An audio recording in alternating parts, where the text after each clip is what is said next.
मेरा तो व्यक्तिगत लक्ष्य यह है कि मैं मोक्ष प्राप्ति करूं, लेकिन भारत देश के लिए मेरी भावना है, मेरी अपेक्षा है कि भारत में राम राज्य आ जाए। ये जो राम राज्य की बात गांधी जी ने बार बार कही, इस पर बहुत कुछ उन्होंने लिखा, बोला, लेकिन जब जब गांधी जी के सामने ये प्रश्न आया कि आपकी जो कल्पना है राम राज्य की वो क्या है, तो गांधी जी ने बहुत सहजता से उत्तर दिया कि जो भगवान श्री राम ने कहा वही। अब भगवान श्री राम ने राम राज्य के बारे में, अपने राज्य के बारे में कहां कुछ कहा, इस दृष्टि से बहुत दिन में खोजता रहा और बहुत सारे राम कथा के जो विद्वान लोग हैं, मर्मज्ञ हैं, उनसे मिलता रहा कि भगवान श्री राम ने राम राज्य के बारे में क्या कहा है। ज्यादातर जगह मुझे निराशा हाथ लगी। जितने भी राम कथा के वाचक हैं जिनके पास में ये प्रश्न लेके गया कि भगवान श्री राम ने राम राज्य के बारे में क्या कहा, अपने राज्य के बारे में क्या कहा, राम राज्य होता कैसा है, उसकी सेना कैसी होती है, उसकी अर्थव्यवस्था कैसी होती है, उसके नियम कायदे कानून कैसे होते हैं, आखिर वो राज्य है तो उसकी राजनीति क्या है, उसकी सीमाएं कैसी हैं, ऐसे ऐसे प्रश्नों को लेकर जब जब मैं साधु संतों से, रामकथा मर्मज्ञों से मिलता रहा तो निराशा ही हाथ लगी, क्योंकि बहुत कोई उचित और स्पष्ट उत्तर उनके यहां से नहीं मिला। फिर कई जगह मुझे यह सुनने को मिला कि ये रामकथा तो अपनी भावना की चीज है, हम उसको कहते हैं, गाते हैं, हमें अच्छा लगता है, लेकिन इसमें से देश की किसी समस्या का समाधान निकलता है या भारत की सभी समस्याओं का समाधान निकलता है, ऐसा महात्मा गांधी मानते थे। उस दृष्टि से विचार किसी ने किया नहीं। फिर मैंने सोचा कि गांधी जी को फिर से पढ़ा जाए कि उन्होंने राम राज्य के बारे में कहीं तो कोई इशारा किया होगा। फिर पढ़ा, बार बार पढ़ा, तो अंत में उनका एक छोटा सा संकेत मिला कि राम की जो कथा है उसी कथा में ये सब है, दिख जाएगा, मिल जाएगा। राम कथा को मैंने फिर पढ़ना शुरू किया। सबसे पहली राम कथा मैंने पढ़ी तो श्री रामचरितमानस, और वो पढ़ने के पीछे दो बड़े आधार थे। उसका सबसे बड़ा आधार ये था कि मेरी जो माँ है वो हर दिन श्री रामचरितमानस के सुंदरकांड का पाठ करती है, हर दिन, ये उनका दैनिक कर्म है। और जब तक वो सुंदरकांड का पाठ नहीं करती हैं तब तक वो ना खाना बनाती है, ना किसी को खिलाती है, ना खाने देती है। तो कानों में उनके शब्द गूंजते रहे। बचपन से मैं वो सुंदरकांड पढ़ता रहा माँ के माध्यम से। कभी कभी उन्होंने मुझे पढ़ने के लिए भी बिठाया। हमारे घर में एक पुरानी परंपरा सी है, बहुत साल से चल रही है, कि साल में एक बार श्री रामचरितमानस का पाठ होता है। 24 घंटे का जो अखंड पाठ होता है, उसमें भी मैं बहुत दिन शामिल रहा। बहुत दिन श्री रामचरितमानस का पाठ करने के बाद सोचा कुछ और भी पढ़ा जाए, तो श्री वाल्मीकि रामायण पढ़ी। उन्होंने भगवान श्री राम की कथा को जिस तरीके से कहा है या लिखा है, वो गोस्वामी तुलसीदास जी की तुलना में बहुत अलग है, भिन्न है। श्री गोस्वामी तुलसीदास जी के भगवान राम है और वो आराध्य है। आराध्य के बारे में कोई लिखेगा तो एक दृष्टि से लिखेगा, लेकिन गोस्वामी तुलसीदास जी की तुलना में वाल्मीकि जी के लिए राम आराध्य नहीं है। वाल्मीकि जी एक तटस्थ कवि की तरह से वो सारा वर्णन कर रहे हैं कि श्री राम जी के यहाँ ऐसा ऐसा हुआ, उनकी कहानी में ऐसा ऐसा हुआ। मेरे एक बहुत नजदीकी और जिनको मैं बहुत मानता हूं अपने जीवन में, एक गुरु हैं श्री धर्मपाल जी। उनको एक बार मैंने चर्चा की तो श्री धर्मपाल जी ने कहा कि देखो, अगर तुम राम राज्य को ही समझना चाहते हो राम कथा में से, तो भारत में राम कथा लिखने वाले जो दक्षिण भारतीय कवि हैं या बड़े महान लोग हैं, उसको भी जरा देखो। मैंने पूछा क्यों, तो उन्होंने कहा उसमें तुमको बिल्कुल भिन्न दृष्टि मिलेगी। तो दक्षिण भारत में मैं पिछले कुछ वर्षों से घूमता हूं, तो वहां जो राम कथाएं लिखी गई हैं उनमें सबसे ज्यादा चर्चित और सबसे ज्यादा मानी जाने वाली कंब रामायण है। कंब तमिल के एक बहुत बड़े ऋषि हुए, बहुत बड़े ऋषि हुए। जैसे हम वाल्मीकि का अपने यहाँ स्थान मानते हैं, गोस्वामी तुलसीदास का मानते हैं, वैसे ही तमिल समाज के लोग कंब ऋषि को बहुत ऊंचा मानते हैं। तो कंब एक बड़े ऋषि हुए, उन्होंने श्री राम जी की कथा लिखी है और उसको दक्षिण भारत में कंबन रामायण के रूप में जाना जाता है। और मैंने जब श्री कंबन रामायण को पढ़ा तो अद्भुत लगी मुझे। ऐसा लगा कि मुझे बहुत सारा ज्ञान आसानी से उसमें मिल गया। फिर श्री राम जी की कथा एक बहुत बड़े कवि ने भी लिखी है, आप सब जानते हैं, मध्य भारत के एक बड़े कवि श्री कालिदास, उन्होंने श्री राम जी की कथा लिखी है रघुवंशम। अद्भुत कथा है वो भी, वो मैंने पढ़ी, बार बार पढ़ी। तो ऐसा करके 8-10 तरह की राम कथाएं या श्री राम जी की जीवनी, वो सब पढ़ने के बाद कुछ मेरे समझ में आया। वो निचोड़ आपको अगले 1-1.5 घंटे में मैं कहना चाहता हूं। इस बात का आप ध्यान रखेंगे कि मैं जो भी कुछ कह रहा हूं वो भारत की वर्तमान समस्याओं के समाधान के संदर्भ में कहूंगा, कि राम जी की कथा में से भारत की समस्याओं के समाधान कैसे निकले। आज की जो समस्याएं हम देख रहे हैं अपने देश में, राजनीति के स्तर पर हो या सामाजिक समस्याएं हो, हमारी सभ्यता में आई हुई समस्या हो या संस्कृति के स्तर पर हो, इन सभी के समाधान राम जी की कथा में से मुझे दिखाई देते हैं। और अब मुझे समझ में आता है कि महात्मा गांधी किस राम राज्य की बात करते थे। गांधी जी जब बार बार कहते थे कि अगर भारत में राम राज्य हो जाए तो सब समस्याओं का समाधान हो जाए, अब मुझे उस बात पर बिल्कुल स्पष्टता है और दिखाई देता है कि अगर इस देश को राम राज्य के रास्ते पर ले जाएं तो कैसे समस्याओं का बहुत सरल और सुखद समाधान हमें मिल सकता है। श्री राम जी की कथा आप सब जानते हैं। कथा कहने में मैं समय खराब नहीं करूंगा क्योंकि कथा आप सभी ने सुनी है। कथा के बीच में जो बिटवीन द लाइन्स होती हैं, संवाद जो होते हैं, जिनमें से कोई बात को पकड़ के विश्लेषण किया जा सकता है, ऐसी कुछ बातें आपके बीच में रखूंगा। और श्री राम के चरित्र में जो बातें मुझे बहुत अच्छी लगती हैं वो भी आपसे मैं शेयर करने की कोशिश करूंगा। मैंने अपने सुविधा की दृष्टि से श्री राम जी की कथा को 2 हिस्सों में बांटा है, या श्री राम के जीवन को 2 हिस्सों में बांटा है। एक हिस्सा है उनके जीवन का पूर्वार्ध और दूसरा हिस्सा है उनके जीवन का उत्तरार्ध। पूर्वार्ध का जो हिस्सा है वो उनके जन्म लेने से और उनके वन गमन के 1 दिन पहले तक का है। जब उनका जन्म होता है और वो अपने पिता के घर आते हैं अपनी माता कौशल्या की कोख से पैदा होकर, तो उस दिन से लेकर और वन गमन के लिए प्रस्थान करें, वो जीवन का उनका पूर्वार्ध। ये मैंने किया है, किसी दूसरे का नहीं है, सुविधा की दृष्टि से, समझने की दृष्टि से। तो उनके जीवन का एक तो है पूर्वार्ध और दूसरा है उत्तरार्ध। उत्तरार्ध वो कि जब वो अयोध्या की सीमा को छोड़कर वन में चले जाते हैं 14 वर्ष के लिए, वो उनके जीवन का उत्तरार्ध है। इन्हीं 2 हिस्सों में मैंने बांटा है। और जब वो वापस लौटते हैं अयोध्या, रावण पर विजय प्राप्त करके श्रीलंका का राज्य विभीषण को सौंपकर, तो वो भी हिस्सा मैं उनके उत्तरार्ध में ही मानता हूं। पूर्वार्ध का जो हिस्सा है श्री राम का, उसमें बचपन का जो है वो तो जैसे सभी राजाओं के बेटे बेटियों का है वैसा ही है। वो अपने पिता के बहुत लाडले हैं, उनके पिता उन पर बहुत ज्यादा स्नेह रखते हैं, माँ भी उनको बहुत ज्यादा स्नेह करती है। और श्री राम जी के बारे में माना जाता है और कहा भी जाता है, वो खुद अपने मुंह से कहते हैं कि उनके ऊपर श्रीमती कौशल्या का स्नेह तो है ही, केकई का विशेष स्नेह है, सुमित्रा का भी है, लेकिन केकई का विशेष स्नेह है। और राम जी इसको बार बार स्वीकार करते हैं। वो मानते हैं कि माता की कोई कृपा मेरे ऊपर हुई है, जो मुझे 14 वर्ष का वनवास मिला है, जो मेरे जीवन में मैं चाहता हूं वैसा करने का रास्ता खोल रहा है। तो केकई का विशेष स्नेह है। वो बड़े होते हैं और जैसे ही उनकी उम्र 14 वर्ष के आसपास आती है तो वो राजकाज के काम में रुचि लेना प्रारंभ करते हैं। तो उनके पिता श्री दशरथ ने उनको एक जिम्मेदारी सौंपी है जिसको कई वर्ष तक वो निभा रहे हैं, बहुत ईमानदारी से और निष्ठा से। जिम्मेदारी क्या है? श्री दशरथ उनको कहते हैं कि तुम्हें ब्रह्म मुहूर्त में उठना है और प्रजा के बीच में जाके घूमना है, प्रजा के मन के सुख दुख तुम्हें पता करने हैं और ये आकर मुझे बताने हैं या मंत्रिमंडल के सामने रखने हैं। तो भगवान श्री राम या राजकुमार श्री राम बिना किसी वो तकलीफ के, बिना किसी दुख को महसूस किए हुए या बिना किसी रुकावट के हर दिन नियमित रूप से ब्रह्म मुहूर्त में उठते हैं, दैनिक कर्म से निवृत्त होते हैं और प्रजा के बीच में घूमते हैं, प्रजा से हालचाल पूछते हैं, लोगों से बात करते हैं, आप क्या महसूस करते हैं, राज्य कैसा चल रहा है, नीतियां कैसी हैं, राजा के बारे में, राजा के राज्य के अधिकारियों के बारे में नियमित रूप से वो फीडबैक लेते हैं, जानकारी लेते हैं। लौट कर आकर दरबार में अपने पिता श्री दशरथ को बताते हैं कि देखो इस प्रश्न पर प्रजा ऐसा सोचती है, उस प्रश्न पर ऐसे सोचती है। और दशरथ श्री राम की दी गई सूचनाओं के अनुसार बहुत सारे फैसले करते हैं। कोई नीति बदलनी है तो नीतियों को बदलते हैं, राज्य के किसी अधिकारी को दंड देना है तो दंड देते हैं। और दशरथ जी का ऐसा मानना है कि राम झूठ नहीं बोलता, क्योंकि उसमें बहुत सारे सद्गुण हैं। उनमें से एक सद्गुण है कि उसके मुंह से झूठ बात कभी निकलती नहीं, वो झूठ कभी बोलता नहीं, सत्य का आचरण हमेशा रखता है और उसे वो छोड़ता नहीं। तो वो जैसा भी आके भगवान राम उनको बताते हैं, दशरथ जी उनको पूरा का पूरा मान करके अक्षर से सच है वैसे ही वो न्याय करते हैं, वैसे ही फैसले करते हैं। तो उनका राज्य बहुत अच्छे से चल रहा है, प्रजा में काफी सुख है, दुख नहीं है, तकलीफें नहीं है। तो श्री राम जी के 14 वर्ष के आसपास की उम्र का समय इस कार्य में बीत रहा है। माने दशरथ जी के मन में ये अपेक्षा हो रही है कि एक दिन आकर ये अच्छे से गद्दी संभालेगा और ये अच्छा राजा सिद्ध होगा। और राम जी भी अपना कर्तव्य मानकर उसको नियमित रूप से कर रहे हैं। जब जब उनके सामने ऐसा कोई मौका आता है कि जाओ अपने ननिहाल चले जाओ या अपने किसी रिश्तेदार के घर चले जाओ, तो वो किसी ना किसी कारण से अपने को रोकते हैं और वो बार बार कहते हैं कि मैं ननिहाल गया तो ये बड़ा काम रुक जाएगा, इसलिए ननिहाल जाना हर बार वो टालते हैं।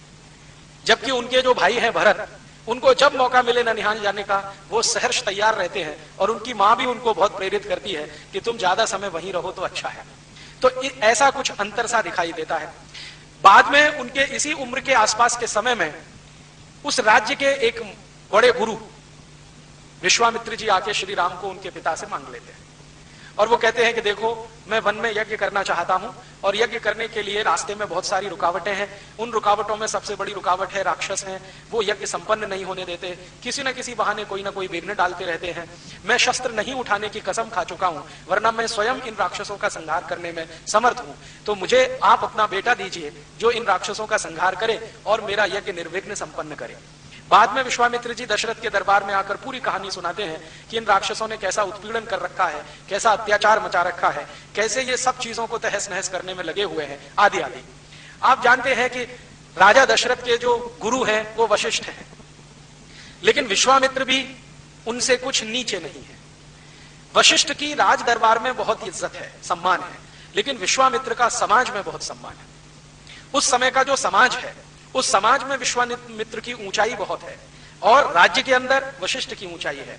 तो जब विश्वामित्र आते हैं और राम जी को मांगते हैं तो दशरथ कहते हैं कि ठीक है, मैं वशिष्ठ से बात करूंगा और मेरे गुरु अगर कहते हैं तो जरूर शहर से जाने की अनुमति है। तो वशिष्ठ से दशरथ जी का संवाद होता है। उस संवाद में श्री राम जी भी पहुंच जाते हैं। हालांकि उनको उनके पिता ने अनुमति नहीं दी है कि तुम इसमें शामिल हो, लेकिन वो कहते हैं कि मेरे बारे में फैसला हो रहा है, इसलिए मेरा रहना आवश्यक है।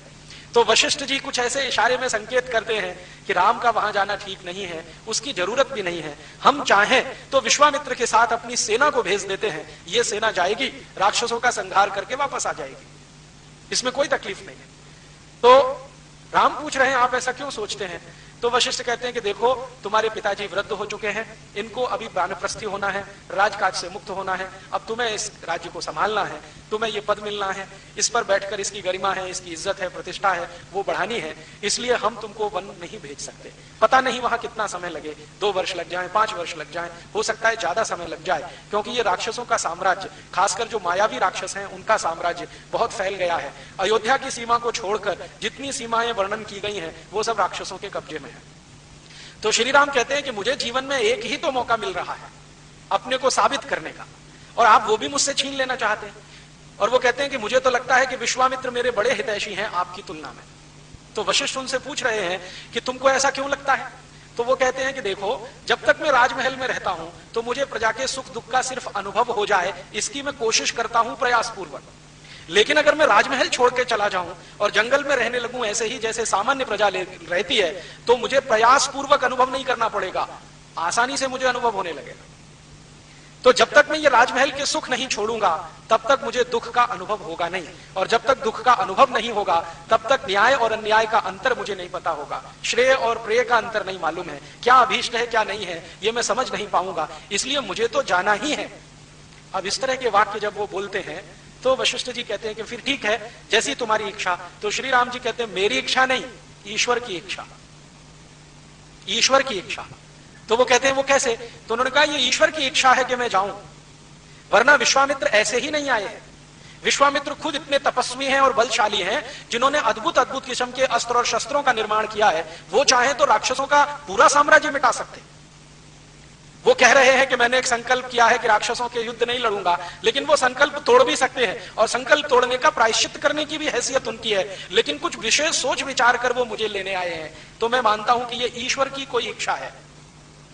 और वशिष्ठ को कहते हैं कि मैं तो बहुत आस्थावान हूं, ईश्वर के प्रति मेरा परम विश्वास है, और वो कहते हैं कि नियति निश्चित है, इसलिए मुझे लगता है कि ये वनगमन जाना ही है। तो वो निकलते हैं और अपने साथ अपने भाई लक्ष्मण को ले जाते हैं। पहले तो वो सोचते हैं मैं अकेला जाऊं, लेकिन लक्ष्मण उनको बहुत जिद करके तैयार करते, नहीं मैं भी आपके साथ चलूंगा। लक्ष्मण की जो मां है सुमित्रा, वो उनको बार बार ये सिखा रही है कि तुम्हें राम की छाया बन के रहना है, जीवन के किसी भी मोड़ पर उन्हें छोड़ना नहीं है, तुमको उनसे सीखना है, अपना इष्ट उनको बनाना है। तो सुमित्रा की शिक्षा, बाद में दशरथ का आशीर्वाद, दोनों मिलकर विश्वामित्र के साथ जाते हैं। अब विश्वामित्र के साथ जब वो जा रहे हैं तो सबसे महत्व की बात जो मुझे समझ में आती है वो ये कि जब उनको कहा उनके पिताश्री दशरथ ने कि देखो राक्षसों से युद्ध होगा, तुम अपने साथ सेना लेकर जाओ, तो श्री राम कहते हैं कि सेना लेकर गया तो क्या फायदा? तो कहते हैं अच्छा ठीक है, सेना लेकर नहीं जा रहे हो तो अस्त्र शस्त्र लेकर जाओ। तो उन्होंने कहा अयोध्या के अस्त्र शस्त्रों से लड़ा तो क्या फायदा? फिर वो कह रहे हैं कि अच्छा ठीक है, ना तुम सेना ले जाना चाहते हो ना अस्त्र शस्त्र ले जाना चाहते हो, इस राज्य के कुछ बहादुर सैनिक हैं उनको अपने साथ ले जाओ। उन्होंने कहा नहीं, ये तो मैं धर्म युद्ध के लिए जा रहा हूं, न्याय युद्ध के लिए जा रहा हूं, इसलिए जहां जाऊंगा वहीं सेना बनाऊंगा, जहां जाऊंगा वहीं अस्त्र शस्त्रों का निर्माण करूंगा। जहां जाऊंगा वहीं संसाधन जुटाऊंगा। अब ये जो बात है श्री राम जी की, ये आज की बहुत सारी समस्याओं की तरफ इशारा करती है। श्री राम में लीडरशिप है, नेतृत्व करने की क्षमता है। लीडर वो होता है जो जहां जाए वहीं व्यवस्था बना ले। और आज के भारत की राजनीति में लीडर पैदा होना बंद हो गए हैं, अब मैनेजर पैदा होते हैं।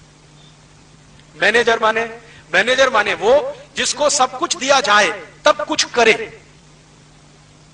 हमारे आज के नेता पता है क्या कहते हैं? टीए चाहिए, डीए चाहिए, एचआरए चाहिए, बेसिक सैलरी में इतने सारे इमोल्यूमेंट चाहिए, इतने करोड़ रुपए का खर्चा चाहिए, ऐसी गाड़ियां चाहिए, एसी फर्स्ट क्लास का पास चाहिए, हवाई जहाज की नियमित यात्राएं चाहिए, तब जाकर हम कुछ करेंगे। तो ये लीडर नहीं है, ये तो मैनेजर है। क्योंकि किसी कंपनी में हम मैनेजर को नियुक्त करते हैं तो उसके लिए सब सुविधाएं जुटा कर देते हैं। एक एसी चैम्बर होता है, गाड़ी होती है, टेलीफोन होता है, मोबाइल फोन होता है, सब कुछ होता है। सुविधाएं जुटाकर हम देते हैं, तब जो काम करता है वो मैनेजर होता है। और बिना सुविधाओं के काम करके जो बना लेता है वो लीडर होता है। तो श्री राम में लीडरशिप है और उनको अपनी लीडरशिप पर इतना भरोसा है कि वो कह रहे हैं कि मैं वन में चला गया, आप परेशान मत हो, जो वन में रहने वाले लोग हैं उन्हीं के बीच से सेना खड़ी करूंगा, उनके पास जो संसाधन है उन्हीं संसाधनों से अपने काम चलाऊंगा। कभी मैं अयोध्या राज की सेना मांगने के लिए नहीं आऊंगा। हां, जरूरत पड़ेगी तो गुरु विश्वामित्र का निर्देश लेता रहूंगा और युद्ध नीति में उनसे कुछ सीखता रहूंगा, लेकिन मांगने तो नहीं आऊंगा। उनका अपना आत्मविश्वास इतने गजब का है। और वो लक्ष्मण को पूछते हैं, तुम्हें मंजूर है? हम बिना सेना के जा रहे हैं, बिना दास दासियों के जा रहे हैं, बिना संसाधनों के जा रहे हैं, हम अपना रथ भी लेके नहीं जा रहे हैं, रथ भी यहीं छोड़ेंगे। अयोध्या की सीमा खत्म हो जाएगी, उसके बाद रथ आगे नहीं जाएगा, पैदल ही जाना पड़ेगा। जैसे विश्वामित्र कहेंगे वैसे ही करना पड़ेगा। कंदमूल खाने पड़ेंगे, जंगलों में सोना पड़ेगा, पेड़ के नीचे कुटिया बनानी पड़ेगी। हो सकता है कि बहुत सारे कीड़े मकोड़े हमें परेशान करें, उनके बीच में सुरक्षित रहना पड़ेगा। तैयार हो? तो लक्ष्मण कहता है, इसमें पूछने की क्या बात है? तो वो कहते नहीं नहीं, अभी तक तुमने दुख देखा नहीं है, अभी तो राजमहल के सुख में तुम रहे हो। तो वो पूछ रहे हैं लक्ष्मण को कंबन रामायण में जो ऋषि है ना, उन्होंने राम के बराबर रखा है। मतलब लक्ष्मण बोलते हैं, रामचरितमानस में लक्ष्मण ज्यादा सुनते हैं, कंब रामायण में लक्ष्मण बोलते हैं और बराबर बोलते हैं। तो कंब रामायण में लक्ष्मण कह रहे हैं कि अच्छा, आपने कौन सा दुख देखा है इन महलों में? आपने अभी तक सुख ही सुख देखा है, तो मैंने भी देखा है। अब आप दुख झेलना शुरू करेंगे, मैं भी सीख लूंगा, इसमें कोई मुश्किल नहीं है, चलो। तो दोनों निकलते हैं विश्वामित्र के साथ। विश्वामित्र के साथ रास्ते भर जो संवाद उनका चला है अद्भुत है, बहुत ही अद्भुत है। विश्वामित्र राम को बहुत सारे प्रश्न करते हैं और उन प्रश्नों के जो वो उत्तर देते हैं तो विश्वामित्र गदगद होते हैं। वो कहते हैं कि ये लड़का समय से पहले परिपक्व हो चुका है और भविष्य का चक्रवर्ती सम्राट या राजा होने की इसमें सभी काबिलियत है। तो ऐसे बहुत सारे प्रश्न हैं जो विश्वामित्र और राम के संवाद के रूप में है। तो विश्वामित्र पहला प्रश्न पूछ रहे, राम तुम्हें मालूम है हम कहां जा रहे हैं? तो हाँ, वन में जा रहे हैं, कहीं आपकी कुटिया बनी हुई है, वहां राक्षस बहुत उत्पात मचा रहे हैं, वो आपको यज्ञ नहीं करने दे रहे हैं और आपको यज्ञ करना है, क्योंकि ये यज्ञ आप अपने लिए नहीं कर रहे हैं, समाज के लिए कर रहे हैं, समाज को सुख मिले इसके लिए यज्ञ कर रहे हैं। तो मैं भी समाज का एक अंग हूं, आपके यज्ञ में निर्विघ्नता आए, वो संपन्न हो, ऐसी मेरी इच्छा है, उसमें सहयोग करने जा रहा हूं। तो वो पूछ रहे हैं विश्वामित्र कि तुम जहां जा रहे हो वहां किस तरह के राक्षस रहते हैं, अंदाजा है? तो उन्होंने कहा अंदाजा तो नहीं है, लेकिन देख लूंगा, पता चल जाएगा कितने मजबूत हैं, कितने ताकतवर हैं, उनकी शक्ति कितनी है, मेरी शक्ति कितनी है। तो फिर वो कह रहे हैं कि सेना तो लिया नहीं है हमने, राजा दशरथ तो तैयार थे सेना देने के लिए, पैसा भी लिया नहीं है हमने, दास दासियां लिया नहीं है हमने, मैनेजर लिए नहीं है, तुम्हारे सहयोगी है नहीं, तुम्हारे पास अपना तीर कमान है, धनुष है, लक्ष्मण के पास इतना है, अब क्या करेंगे वहां? तो श्री राम कहते हैं एक वाक्य, वो कहते हैं कि हम जन सेना बनाएंगे। राजा दशरथ की सेना तो दूसरे तरह की है, हम तो दूसरे तरह की सेना बनाएंगे। तो विश्वामित्र जिज्ञासा से पूछते हैं, तुम्हारा क्या मानना है, राजा दशरथ की सेना कैसी है? तो वो कहते हैं राजा दशरथ की सेना में जितने भी सैनिक हैं वो सब वेतन पर काम करने वाले हैं। तो इनकी जो देशभक्ति है या स्वामी भक्ति है वो वेतन से जुड़ी हुई है। जब तक इनको समय से वेतन मिलता रहता है, इनके मन में देशभक्ति प्रज्वलित रहती है। जो एक महीने भी इनका वेतन ना मिले तो ये सब बिखर जाते हैं, इनमें दम नहीं है, इनकी ताकत से राक्षस राज्य का सफाया नहीं होता। तो फिर विश्वामित्र पूछ रहे हैं तुम्हें शक है कोई? हाँ, राम कह रहे हैं बहुत बड़ा शक है। अगर राक्षसों का कोई राजा इनके पास आए और हमसे ज्यादा सैलरी और पगार ऑफर कर दे तो ये तो सब चले जाएंगे उनके पास। इन पे भरोसा नहीं है मुझे। तो उन्होंने कहा तुम ऐसा किस आधार पर कहते हो? तो उन्होंने कहा मैं रोज यही देखता हूं अपने माने अयोध्या में, मैं रोज सुबह ब्रह्म मुहूर्त में निकलता हूं, सैनिकों के घर में भी जाता हूं, सेना प्रमुख के यहां भी जाके बैठता हूं, उनसे जो संवाद होते हैं उससे मेरे समझ में आता है कि ये पैसे के लिए लड़ने वाले हैं, इनकी ताकत नहीं है। इसलिए मैं तो ऐसे सैनिक तैयार करूंगा जो अपने सम्मान और इज्जत के लिए लड़ेंगे, अपने अस्तित्व के लिए लड़ेंगे, उनकी ताकत इनसे कई गुनी ज्यादा होगी। तो विश्वामित्र पूछ रहे हैं कि जरा और स्पष्ट करो। तो वो कह रहे हैं कि देखो जंगलों में कोई लोग तो रहते हैं। तो विश्वामित्र से पूछ रहे हैं बताओ कौन तरह के लोग रहते हैं। तो विश्वामित्र भारत के उन जनजातियों के नाम गिना रहे हैं उनको जो जंगलों में निवास करती हैं। जैसे गोंड जनजाति है, भील जनजाति है, कोल जनजाति है। ऐसी 4556 जनजातियां हैं जो शहरों में रहती, नगरों में नहीं रहती। आज दुर्भाग्य से हम उन सबको आदिवासी कहते हैं, राम जनजाति के रूप में संबोधित करते हैं। तो राम कह रहे हैं कि ये जो 4556 किस्म की जनजातियां हैं, इनका राक्षसों से क्या लेना देना है? तो विश्वामित्र समझाते हैं कि राक्षस इन्हीं को परेशान करते हैं, इनके घर लूट लेते हैं, इनकी संपत्ति लूट लेते हैं, इनके घर की बेटियों को ले जाते हैं, इनकी पत्नियों का शील हरण कर देते हैं, उनकी बेइज्जती करते हैं, उनका सम्मान खत्म कर देते हैं और घरों में आग लगा देते हैं। इनके घरों से पकड़े हुए लोगों को दास बनाकर कहीं बेच देते हैं। राक्षस इस किस्म के लोग हैं। तो राम कहते हैं कि बस मेरा समाधान हो गया। विश्वामित्र पूछते हैं क्या? तो कहते हैं मैं इन्हीं के बीच में जाऊंगा, चूंकि राक्षस इनको परेशान कर रहे हैं, चूंकि ये राक्षसों से पीड़ित हैं, चूंकि उनसे बहुत साल से शोषित हैं, चूंकि इनके सम्मान को राक्षसों ने बार बार तोड़ा है, इसलिए इनके मन में चिंगारी थोड़ी सी सुलगाऊंगा, ये बहुत बड़े सैनिक बन जाएंगे। तो विश्वामित्र कहते हैं कि राम ये तो सब साधारण लोग हैं। कैसे लोग हैं? राम पूछ रहे हैं, मैंने तो देखा नहीं है। तो राम जी को समझा रहे हैं विश्वामित्र के, देखो इन जनजातियों में कुछ जनजातियां ऐसी हैं जो लोहे के औजार बनाती हैं, माने लोहारी का काम करते हैं। तो राम ने कहा तब तो बहुत अच्छा है, जो लोहारी जानते हैं वो अस्त्र शस्त्र भी बना सकते हैं। जिनको रॉ मटेरियल पीटना आता है, कच्चे लोहे को पीटना आता है, वो शस्त्रों का निर्माण भी कर लेंगे, अस्त्रों का भी निर्माण कर लेंगे। अब बताओ दूसरे कौन है? तो उन्होंने कहा दूसरी वो जनजातियां हैं जो कुम्हारी का काम करती हैं। तो उनका फिर तो और काम बन गया मेरा। तीसरी जनजातियां बैलगाड़ी बनाने का काम करती हैं। चौथी जनजातियां बांस का काम करती हैं। तो श्री राम जी कहते हैं कि ये जितने तरह की जनजातियां हैं, क्योंकि सब कुछ ना कुछ काम करते हैं, इसलिए मेरी सेना इन्हीं से बनेगी। अब ये सेना युद्ध कैसे करेगी? तो श्री राम जी कहते हैं कि ये हर समय युद्ध नहीं करेगी। ये सेना के सैनिक हर समय अपना काम करेंगे, जब युद्ध का समय आएगा तो काम छोड़कर मैदान में लड़ेंगे। तो विश्वामित्र कहते हैं कि तब तो इनको विशेष प्रशिक्षण देना पड़ेगा। तो राम ने कहा उसकी जिम्मेदारी मैं लेता हूं, इनको विशेष प्रशिक्षण देना है वो मेरी जिम्मेदारी है। तो इस तरह का संवाद करते करते सीमा खत्म होती है और विश्वामित्र के वन का जो स्थान है वहां आके वो टिकते हैं। आते ही मुठभेड़ हो जाती है और वो वध करना शुरू करते हैं। आप जानते हैं कि जो सबसे बड़ी राक्षसनी का वध किया है वो ताड़का है, और उस ताड़का का वध करने में उनको सब समझ में आ जाता है कि ये राक्षसों की राज्य व्यवस्था कैसी है, इनकी नीतियां कैसी हैं, न्याय कैसे हैं, कानून कैसे हैं, आदि आदि। तो राम और लक्ष्मण एक दूसरे से संवाद करते हैं कि हम कुछ भी करेंगे, इन राक्षसों का सफाया करेंगे, क्योंकि ये धर्म के विरुद्ध है, न्याय के विरुद्ध है। तो लक्ष्मण जी पूछते हैं भैया ये न्याय क्या होता है, अन्याय क्या होता है? तो जो सुंदर परिभाषा उन्होंने दी है वो आज 5,13,000 साल के बाद भी उतनी ही सुंदर है। राम जी कह रहे हैं कि देखो जब कोई अपने स्वार्थ को छोड़कर स्वार्थ के लिए लड़ता है वो सब अन्याय होता है। यह है राम की परिभाषा। जो व्यक्ति स्वार्थ को छोड़कर परमार्थ के लिए लड़ता है, दूसरों की इज्जत बढ़ाने के लिए लड़ता है, दूसरों का सम्मान बढ़ाने के लिए लड़ता है, दूसरों की रोजी रोटी बचाने के लिए लड़ता है, वो सबसे बड़ा न्यायी है। और जो दूसरों की परवाह ही नहीं करता, सिर्फ अपने ही स्वार्थ में डूबा रहता है, राम कहते हैं उससे ज्यादा अन्यायी दूसरा कोई नहीं है। आज की समय में देख लें ये परिभाषा बिल्कुल सटीक बैठती है।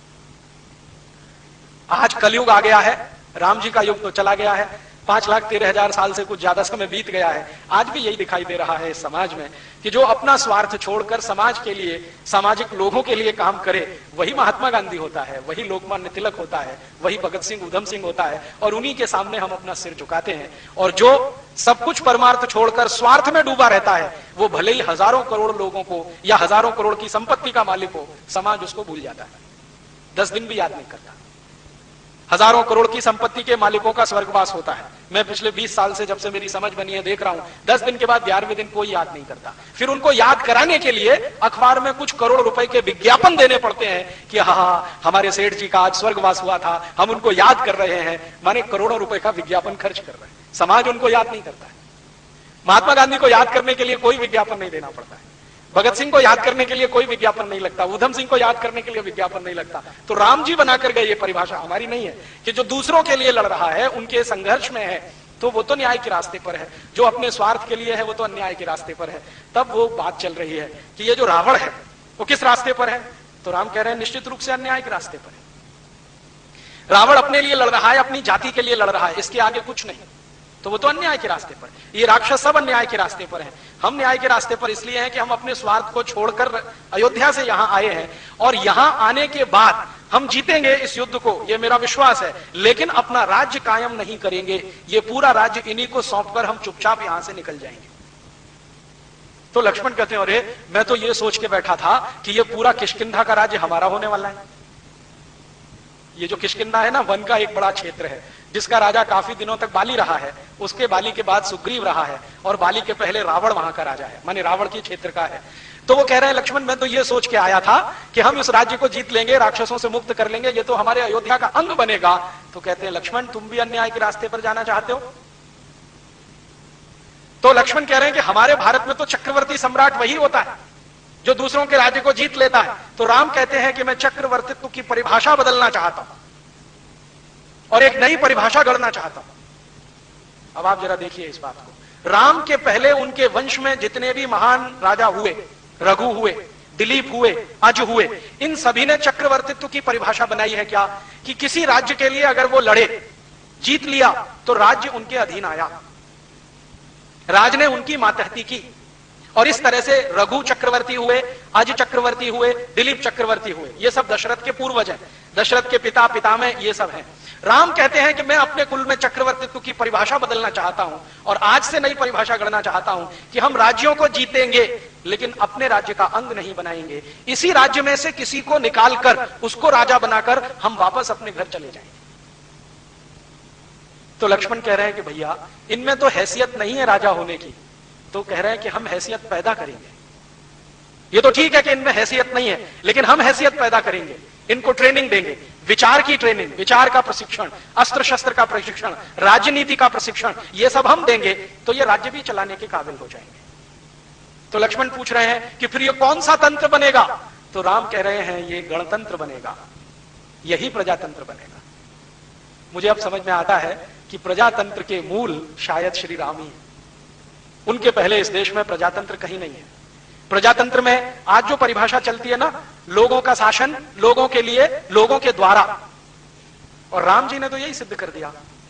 वन में गए हैं और छोटे छोटे राज्य जो राक्षसों के कब्जे में हैं उनको मुक्त कराया है, संहार किया है रावण के सहयोगी राक्षसों का, और अच्छे तरीके से किया है, जड़मूल से खत्म कर दिया है। लेकिन किसी भी राज्य को अयोध्या में नहीं मिलाया है। हर स्थानीय, गोंड जाति के किसी एक स्थानीय व्यक्ति को राजा बना दिया, भील जाति के किसी स्थानीय व्यक्ति को राजा बना दिया, कोल जाति के किसी स्थानीय व्यक्ति को राजा बना दिया। तो गोंडों का राज्य स्थापित करा दिया, भीलों का राज्य स्थापित करा दिया, कोलों का राज्य स्थापित करा दिया, और वो राज्य हजारों साल तक इस देश में चलता आया, हजारों साल तक। अगर आप गोंड जनजाति के लोगों के बीच में जाकर, कोल जनजाति के लोगों के बीच में जाकर, या भील जनजाति के लोगों के बीच में जाकर संवाद करें तो वो कहते हैं ये राज्य तो राम का दिया हुआ है। मैं पिछले 4-5 वर्षों में मध्य और दक्षिण भारत में रहने वाली ये जो जनजातियां हैं, गोंड जनजाति सबसे ज्यादा मध्य भारत में है। ये जो मध्य प्रदेश का हिस्सा है, थोड़ा महाराष्ट्र का और बहुत बड़ा आंध्र प्रदेश का, यहां पर गोंड जनजातियों के लोग रहते हैं। कोल जनजाति थोड़ा उससे नीचे है और भील काफी बड़े इलाके में। इन तीनों जनजातियों के प्रमुखों के बीच में जाकर कई कई दिन रहा हूं और उनकी रामकथा सुनी है। वो हर बार रामकथा की शुरुआत ही कहते हैं, हे भगवान श्री राम, ये राज्य आपका दिया हुआ है, हम तो आपके सेवक हैं। और जब कम्ब रामायण मैंने पढ़ा तो बिल्कुल बात समझ में आई। वो लक्ष्मण को कह रहे हैं कि राज्य हम जीतेंगे, देंगे इनको वापस, राजा इन्हीं का होगा, हमारा कोई व्यक्ति यहां राजा बन के नहीं बैठेगा। तो राक्षसों से, रावणों से राज्य छीनकर भीलों को, कोलों को और दूसरी जनजातियों को राजा बनाते चले जाना, ये राम ने चक्रवर्तित्व की नई परिभाषा दी है। और इसलिए शायद वो आदर्श और मर्यादा पुरुषोत्तम माने गए। हमारे यहां इसके पहले कभी ऐसा हुआ नहीं। श्री राम जी के पहले का जो भी इतिहास भारत का पढ़ता पढ़ाता रहा है, या जिसको भी थोड़ी समझ है, वो ये है कि जिस भी राजा ने दूसरे को जीत लिया, अपने मातहत उसने कर लिया। लेकिन श्री राम कहते हैं कि जीता और उन्हीं में से किसी को राजा बनाया। फिर ये कहानी का एक हिस्सा पूरा होता है। भगवान श्री राम विश्वामित्र का यज्ञ अच्छे से संपन्न करा के वापस निकलने को तैयारी होती है, तो विश्वामित्र कहते हैं कि देखो, ईश्वर की एक इच्छा और है, अभी एक तो हो गई, वन में यज्ञ संपन्न हो गया, वन के जो मालिक हैं उनको उनका राज्य मिल गया, ईश्वर की एक इच्छा तो पूरी हुई, अभी दूसरी बाकी है। राम पूछते हैं वो क्या? कि तुम्हारा विवाह, वो भी ईश्वर की इच्छा से ही निश्चित है। तो राम जी पूछ रहे हैं विश्वामित्र से कि आपने कहां देखा है मेरे विवाह के लिए? तो कहते हैं मैंने देखा है और तय भी कर लिया, विवाह तुम्हारा वहीं होना है। कौन है, क्या है? तो राजा जनक की कहानी उनको वो सुनाते हैं कि एक राजा जनक है, उनकी एक पुत्री है जिसको उन्होंने उत्पन्न तो नहीं किया है, लेकिन उसको पुत्री की तरह से पाला है। तो राम पूछते हैं कि उन्होंने उत्पन्न नहीं किया है, माने वो उनके कुल की नहीं है? कि हाँ कुल की नहीं है। तो कहां से मिली? तो कहते हैं खेत में मिली है, मिट्टी में मिली है, खेत में मिली है। तो उसके कुल का पता नहीं है, किस कुल की है, कौन उसका असली पिता है, कौन उसकी असली माता है, पता नहीं है, खानदान का मालूम नहीं, कुल का मालूम नहीं, और तुम्हारा विवाह वहीं होना है। तो श्री राम कहते हैं कि पिताजी से पूछा है? तो राम जी को विश्वामित्र कह रहे हैं कि पूछे ना पूछे, ये तो हरि की इच्छा है, होना तो वही है। तो राम पूछ रहे हैं कि क्या ईश्वर मेरे हाथों कोई दूसरा भी ऐसा काम कराना चाहता है? तो कहते हैं हाँ, जिस लड़की का कुल पता नहीं, जिसके माँ बाप का पता नहीं, जिसका असली खानदान क्या है उसका पता नहीं, जब श्री राम तुम उससे शादी करोगे तब उसको जो प्रतिष्ठा मिलेगी तो एक दूसरी मर्यादा बनेगी। तो श्री राम कहते हैं कि अच्छा ठीक है, आपको ऐसा ही लगता है कि इसमें भी कोई मर्यादा बन रही है, मैं सहर्ष तैयार हूं। तो लक्ष्मण कहते हैं सोच लो भैया, दूसरा मौका नहीं मिलेगा। तो विश्वामित्र मुस्कुराते हुए कहते हैं क्यों नहीं मिलेगा? तुम्हारे पिता ने तो 3-3 शादियां की हैं, तुम चाहो तो दूसरी कर लेना, तीसरी भी कर लेना। तो श्री राम कहते हैं हाँ, लेकिन पिता से वो गलती हुई है। तो विश्वामित्र कहते हैं तुम मानते हो ये गलती हुई है? कि हाँ ये गलती हुई है। तो तुम अगर मानते हो ये गलती हुई है तो कौशल्या ही तुम्हारी मां नहीं है, केकई भी है, सुमित्रा भी है, और तुम ये भी मानते हो कि तुम्हारे पिता ने 3 शादियां करके गलती की है, तो फिर ये कैसे है? ये तो द्वंद्व है। तो उन्होंने कहा कि शादियां कर ली हैं तो मैंने उनको मां मान लिया है, लेकिन मेरा मन कहता है कि पिता ने ये गलती की है। तो फिर विश्वामित्र कहते हैं कि तुम्हारे पिता ने कोई गलती नहीं की है, तुम्हारे जो दादा परदादा थे उन्होंने भी यही किया है। और राम का जो वंश है, जिसको रघुवंश कहते हैं, रघुवंश के सभी राजाओं ने 1 से ज्यादा शादियां की हैं, अर्थात सभी के पास 1 से ज्यादा पत्नियां हैं। तब राम कहते हैं कि गुरुदेव मैं आपके सामने संकल्प करता हूं कि मैं दूसरी मर्यादा 1 पत्नी व्रत की सिद्ध करके रहूंगा। तो वो पूछते हैं कैसे, क्यों? तो वो कहते हैं कि मैंने अपने महल में देखा है, कौशल्या दशरथ की पहली पत्नी है, जैसे ही दूसरी आई तो कौशल्या के प्रति दशरथ में उपेक्षा भाव आया, और तीसरी आई तो कौशल्या और सुमित्रा के प्रति उपेक्षा भाव आया, और केकई के प्रति समर्पण भाव आया, और उसी समर्पण भाव का परिणाम है कि हमारे महल में बहुत कुछ ऐसा हुआ जो होने लायक नहीं है। तो दशरथ कहते हैं राम तुम समय से पहले परिपक्व हो चुके हो। तो वो कहते हैं कि गुरुदेव मैं परिपक्व हुआ हूं इतना मुझे नहीं मालूम, लेकिन ईश्वर मुझसे बहुत कुछ कहलवाता है, मुझे कई बार मालूम नहीं होता मैं क्या कह जाता हूं। तब श्री राम को लक्ष्मण जी कह रहे हैं कि अगर ये भगवान राम या श्री राम या मेरे भाई अगर 1 पत्नी व्रत का संकल्प लेते हैं तो मैं आजीवन इनके चरणों की वंदना करूंगा, आजीवन इनके चरणों की वंदना करूंगा, और मैं ये कहूंगा जोर जोर कर कि मेरे भाई के चरण मेरे पिता के चरण से ज्यादा पवित्र है। और लक्ष्मण को कहते हैं राम डांटते हुए कि देख दशरथ पिता हैं। तो लक्ष्मण उत्तर दे रहे हैं कि भले वो मेरे पिता हैं, लेकिन चरित्र में उतने ऊंचे नहीं हैं जितने आप हैं। और लक्ष्मण कह रहे हैं कि कोई कितना भी महान राजा हो, कोई कितना ही महान सेनापति हो, कोई कितना ही महान करोड़पति हो, कोई कितना ही महान विद्वान हो, अगर उसका चरित्र नहीं है तो वो कुछ भी नहीं है। तो राम को वो कह रहे हैं कि भारत की भारतीयता तो चरित्र पर जाती है, बाकी सब चीजें गौड़ हो जाती हैं।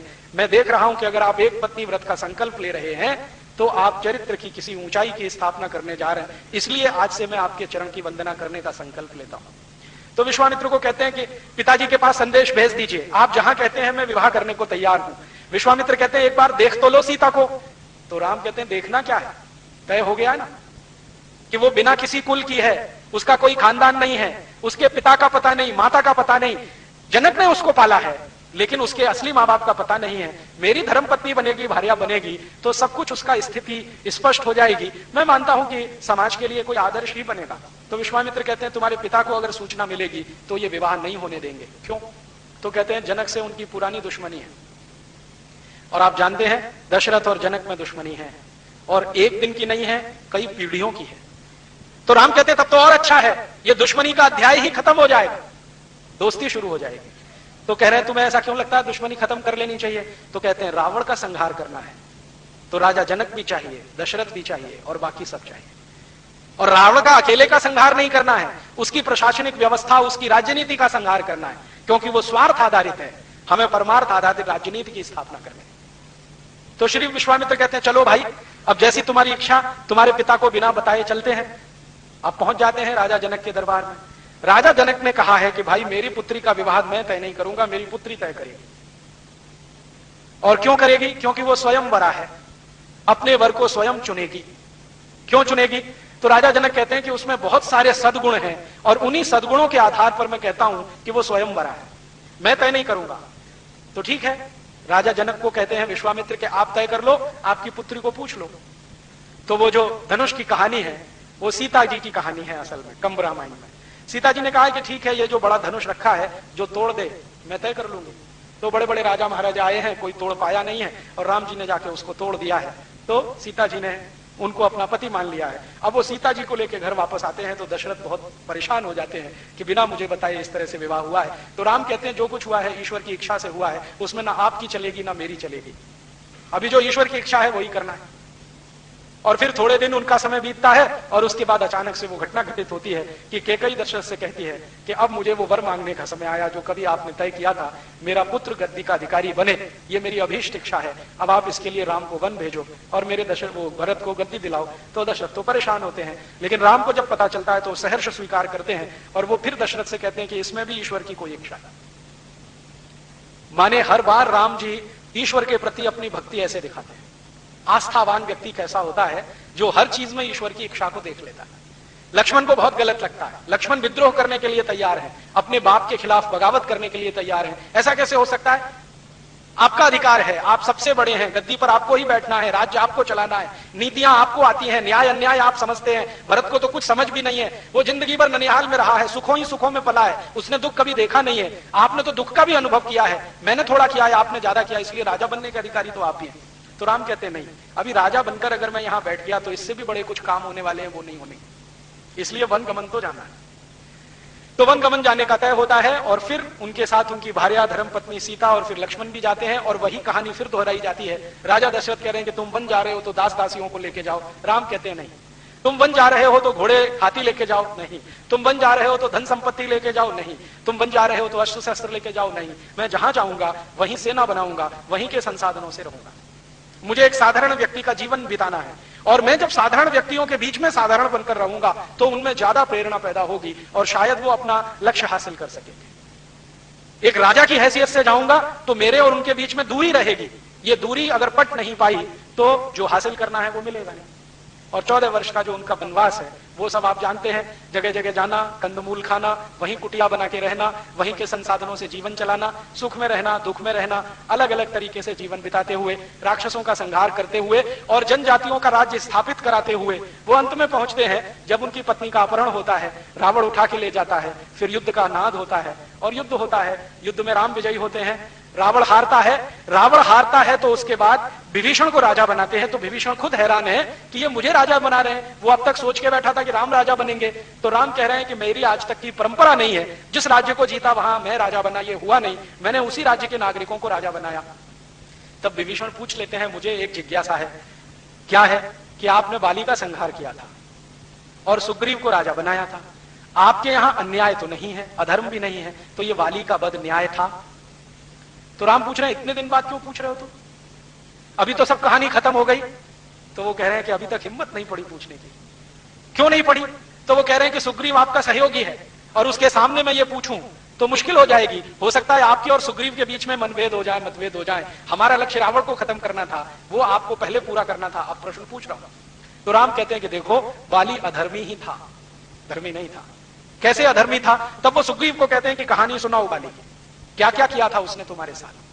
तो सुग्रीव कहता है कि मैं और बाली दोनों सगे भाई थे, और बाली हर समय मेरा अपमान करता था, बार बार मेरी पत्नी का अपमान करता था। मेरा और मेरी पत्नी का अपमान करना इतना ही नहीं, राज्य के विद्वानों की पत्नियों का और पतियों का भी अपमान करता रहता था। रावण के जैसा बनने की कोशिश करता रहता था, जैसा शोषण रावण करता है वैसा ही उसके मन में था। ये सब कहानी जब वो सुनते हैं सुग्रीव के मुंह से, तब विभीषण समझते हैं हाँ बात तो आपकी सही है, तो अधर्मी ही था। तो राम ने कहा कि मैंने उसको मारने का संकल्प किया था, लेकिन बाली के लिए नहीं, सुग्रीव के लिए।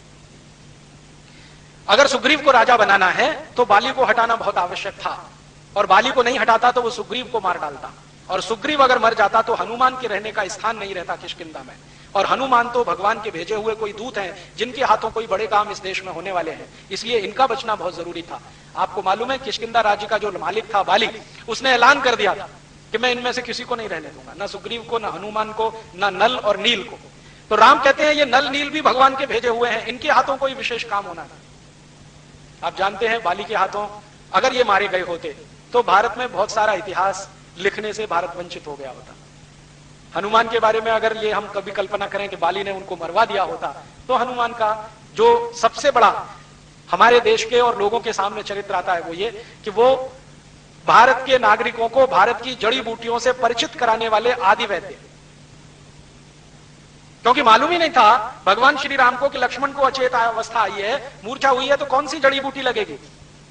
वैद्य सुषेण थे, उन्होंने हनुमान जी को समझाया कि वहां वहां जाओ, वहां से कुछ ले आओ। तो हनुमान जी ने कहा हो सकता है एक दो जड़ी बूटी से काम ना चले, तो पूरा पर्वत ही उठा के लाए, और उन जड़ी बूटियों का परिचय श्री राम को कराया, लक्ष्मण को कराया और पूरी सेना को कराया। तो राम कहते हैं कि ये काम वंचित हो जाता।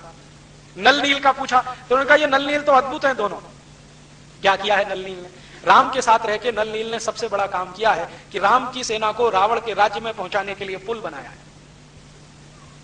अब तक तो हम सब ये मानते थे कि ये रामचंद्र जी की सेना जो रावण के राज्य में पहुंची उसके लिए कोई पुल बना तो बना होगा, हमारे दिमाग में नहीं बैठता था, कल्पना नहीं आती थी। लेकिन अब अमेरिका की सबसे बड़ी वैज्ञानिक संस्था नासा ने उस पुल के चित्र निकालकर जब सबको दिखाए और उसकी कार्बन डेटिंग हुई तो पता चला कि वो पुल 5,13,000 और कुछ 100 वर्ष पुराना है, और भगवान श्री राम का रावण से युद्ध भी उतना ही पुराना है। तो सिद्ध हो गया कि ये पुल उनके समय में बना। और श्री राम विभीषण को कह रहे हैं कि देखो मुझे नहीं आता पुल कैसे बनाया जाता है, ये नल नील दोनों जानते हैं। माने आज की भाषा में कहूं तो नल और नील दोनों कंस्ट्रक्शन के बहुत बड़े इंजीनियर जो पुल बनाया। और पुल भी कैसा बनाया? पत्थरों का पुल समुद्र के बीच में। कभी कल्पना काम ना करे किसी की ऐसा।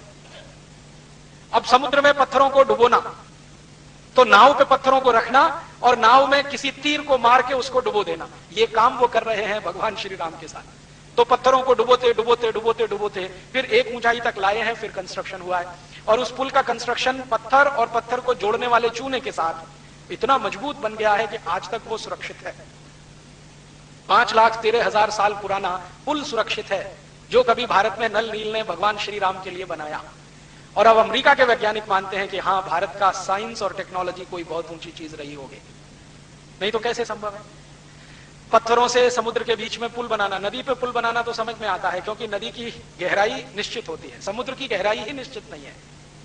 कभी कहां पर 100 किलोमीटर गहरा हो सकता है, कभी कहां पर 40 किलोमीटर, कभी कहां पर 200 किलोमीटर गहरा हो सकता है। इतने गहरे समुद्र में पुल बांध दिया। और वो पुल के फोटोग्राफ्स मैंने देखे, मेरे पास मेरे कंप्यूटर में वो पड़े हुए हैं, बहुत अच्छे से फीड किए हुए हैं। कभी मौका मिला तो एलसीडी प्रोजेक्टर की मदद से आपको दिखाऊंगा कि कैसे एक पत्थर को दूसरे से जोड़ा गया है। उसके अंदर के जो चित्र निकाले हैं ना पुल के, पत्थरों को एक दूसरे से जोड़ा है, बीच में चूना लगा के, लेकिन पत्थर खिसक ना जाए तो लोहे की कील लगी हुई है दोनों तरफ जोड़ने के। ये विज्ञान उस समय था हमारे देश में। और पुल को ऊपर से जब देखते हैं ना, सैटेलाइट से उसके सारे पिक्चर निकाले गए हैं, शायद दैनिक भास्कर अखबार में छप भी चुके हैं, कोई मुझे कल बता रहा था, मेरे पास तो उसके ओरिजिनल फोटोग्राफ्स हैं। तो वो फोटोग्राफ्स जब ऊपर से हम देखते हैं ना, तो पुल साफ दिखाई देता है कि वो ऐसे जेड शेप में बना हुआ है, स्ट्रेट लाइन नहीं है, एक रेखीय रेखा में पुल नहीं है, ऐसे है फिर ऐसे है फिर ऐसे है फिर ऐसे है फिर। बहुत दिन में सोचता रहा कि ऐसा पुल नल नील ने कैसे बनाया और क्यों बनाया, क्यों बनाया, जरूरत क्या थी। जैसे आजकल डैम बनाते हैं ना, डैम एक तरह का पुल ही होता है, तो सीधी लाइन में बना दिया। तो शायद भारत की तकनीकी नहीं है कि सीधी लाइन में पुल बनाया जाए, ये यूरोप की टेक्नोलॉजी है कि वहां पुल बनाने का काम जो शुरू हुआ है यूरोप में 18वीं शताब्दी से, वो सीधी रेखा में है। भारत में शायद हो नहीं सकता, समुद्र में तो बिल्कुल असंभव है, क्योंकि एक रेखीय पुल अगर होगा, लीनियर होगा, एक ही लाइन में होगा, तो उस पर पानी का दबाव सबसे ज्यादा पड़ेगा। क्योंकि समतल चीज होती है ना तो उस पर दबाव ज्यादा होता है, पानी का दबाव ज्यादा आएगा तो टूट जाएगा, तो 5,13,000 साल थोड़ी टिक पाएगा। तो नल नील की अकल देखो कि जो दबाव पानी का पड़े उसको एक दूसरे पर डिस्ट्रीब्यूट कर दो, एक ही स्थान पर पूरा दबाव ना पड़े, इसलिए उसको जेड शेप दे दिया। और आज के जमाने के जो हाइड्रोलिक्स के बड़े वैज्ञानिक हैं, जो जल विज्ञान के बड़े वैज्ञानिक हैं, उनसे मैं कहता हूं कि जरा इस डिजाइन की कल्पना करो, तो वो एक ही शब्द कहते हैं, अद्भुत। वो ये कहते हैं कि 5,13,000 साल पहले कोई दो व्यक्ति ऐसे हुए जिनको ये कल्पना थी, इसका माने कोई बहुत बड़े वैज्ञानिक रहे होंगे तभी ये हो सकता है। साधारण लोगों के दिमाग में ये कल्पना नहीं आ सकती कि पानी के प्रेशर को बराबर डिस्ट्रीब्यूट करना है और उसमें शेप जेड का देना है ताकि वो ज्यादा दिन सुरक्षित रहे। पहले जब हम चर्चा करते थे हमारे कुछ आधुनिक पढ़े लिखे मित्रों के साथ, तो वो ये कहते थे कि भारत बहुत महान था, सुना है, लेकिन इसकी महानता क्या थी वो अब दिखाई देती है, ये महानता थी। 5,13,000 साल पहले इस तरह के पुल का डिजाइन कर देना और वो इतने साल तक लगातार टिके रहना, उसके बीच में कहीं क्रैक भी नहीं है। जो सैटेलाइट ने फोटो निकाले हैं ना इमेज, कहीं भी क्रैक नहीं है। अब वो तो भला हो हमारे दक्षिण भारत की वो जयललिता का, जिसने अभी जिद पकड़ ली थी कि इस पुल को तोड़ ही देना है क्योंकि ये चेन्नई के रास्ते आने वाले बड़े जहाजों को रुकावट पैदा करता है। उसके खिलाफ एक बड़ा अभियान चला। अच्छा हुआ जयललिता अपने पद से निकल गई तो वो पुल बच गया, नहीं तो वो तोड़ने की तैयारी में थी। तो नेता कैसे हैं हमारे, इससे अंदाजा लगा लो। और राम के जमाने में कितनी मेहनत से बना होगा उसका अंदाजा लगा लो।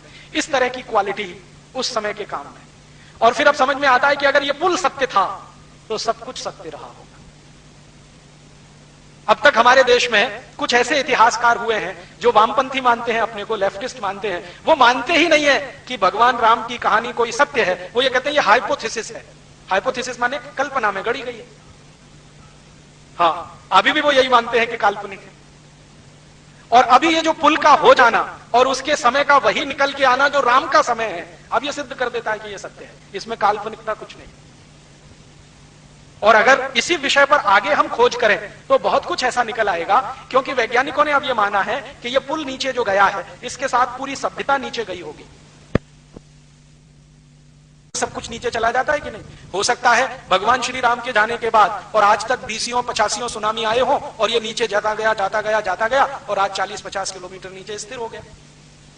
और वो पुल अकेला ही नहीं गया होगा, हो सकता है लंका चली गई हो उसके साथ पूरी की पूरी नीचे। द्वारका के बारे में तो वैज्ञानिकों ने सिद्ध ही कर दिया है कि जी पूरी द्वारका तो चली गई थी, जो अभी भी मिलती है समुद्र के नीचे। तो हो सकता है लंका भी चली गई हो, क्योंकि सुनामी आने के पहले तो मेरी भी कल्पना काम नहीं करती थी कि ये नीचे गई कैसे होगी। लेकिन जो सुनामी में मैंने मेरी आंखों से देखा है, 20-20 मंजिल बिल्डिंग नीचे चली गई, तो ये भी चला गया होगा। और पता नहीं पिछले इतने लाख वर्षों में कितने बार सुनामी आई है, कोई कैलकुलेशन नहीं है, तो उसमें गया होगा। अब उस डूबी हुई सभ्यता पर कोई काम करे, कुछ करोड़ों रुपए के बजट इस पर निकले, तो और भी बहुत कुछ निकल आएगा। क्योंकि ये पुल अकेले में नहीं है, इस पुल की कई विशेषताएं हैं। नल और नील को राम पूछ रहे हैं कंब रामायण में कि तुमने पुल निर्माण की जो डिजाइन बनाई है जरा मुझे दिखाओ। तो नल नील कहते हैं कि डिजाइन हमने जो बनाई है वो हम आपको जरूर स्पष्ट करेंगे कि ये क्या डिजाइन है। तो वो कह रहे हैं कि इस पर से अपनी सेना तो जाएगी, दुश्मन की सेना इस पर से इधर नहीं आ पाएगी, ऐसा डिजाइन हमने बनाया। अपनी सेना तो जाएगी, दुश्मन की सेना इधर नहीं आ पाएगी।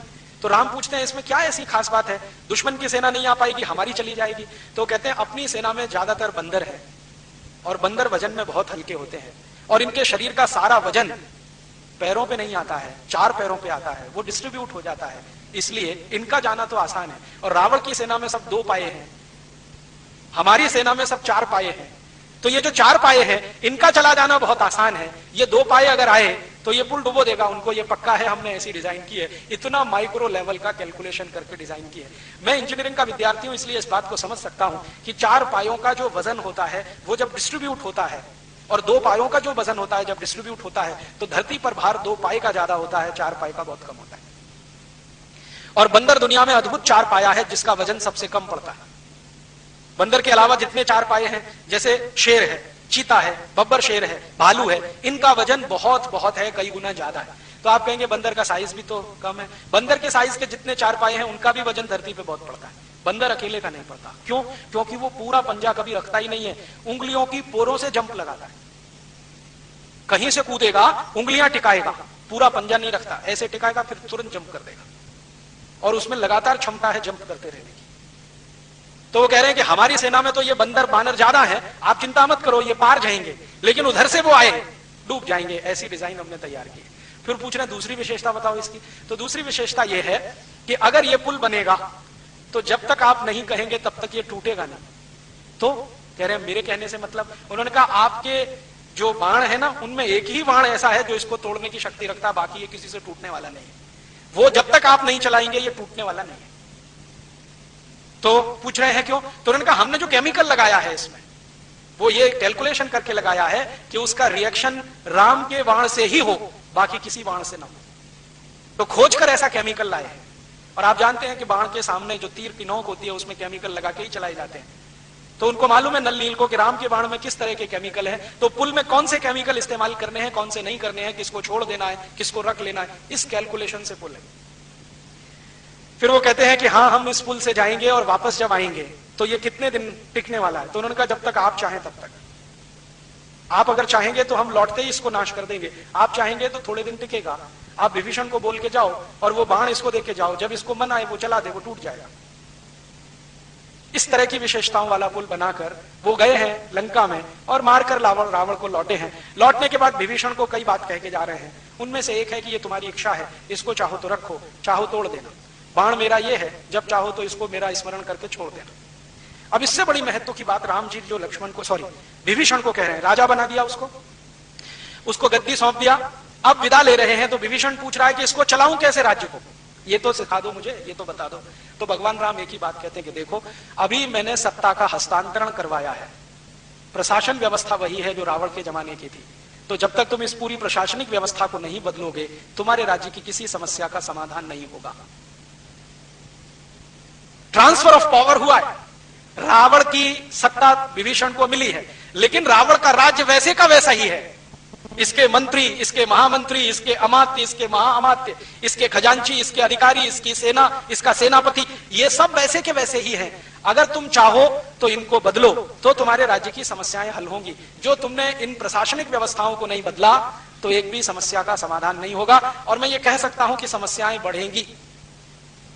तो वो पूछ रहा है कि ये आप कैसे कह रहे हैं? तो उन्होंने कहा देखो रावण ने अपना राज्य स्थापित किया, उसके आधार पर अधर्म को धर्म बनाया, और जितने अधार्मिक कायदे कानून थे वो सभी धर्म के लबादे में उड़ाकर उसने स्थापित करा दिया। अब यही कायदे कानून अगर चलेंगे तो तुम्हारे पास सत्ता आने का भी लाभ नहीं मिलेगा प्रजा को। तुम मजा कर सकते हो, प्रजा वैसे ही दुखी रहेगी। तुम तय करो तुम्हें प्रजा का राजा होना है या गद्दी का राजा होना है।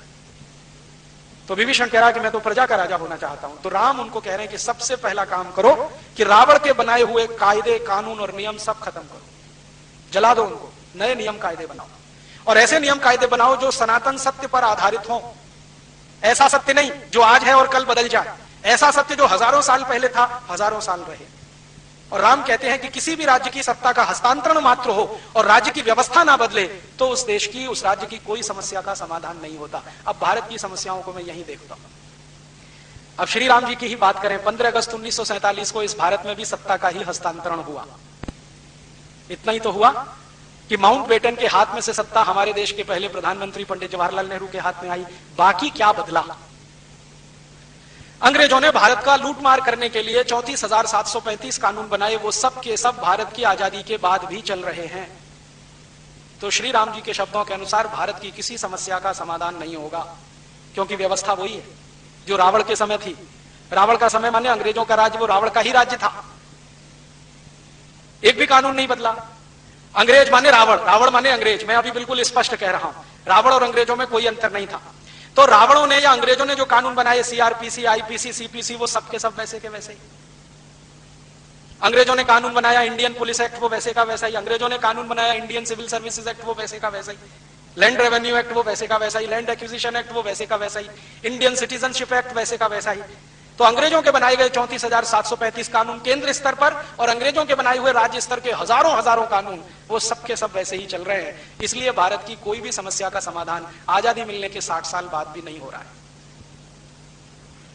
गरीबी आजादी के साल में जितनी थी उससे बढ़ी है, कम नहीं हुई। 1947 में हम आजाद हुए तो भारत में 4 करोड़ लोग गरीबी की रेखा के नीचे थे। अब सन 2006 में 40 करोड़ लोग गरीबी की रेखा के नीचे। अब आप कहोगे जी जनसंख्या बढ़ गई।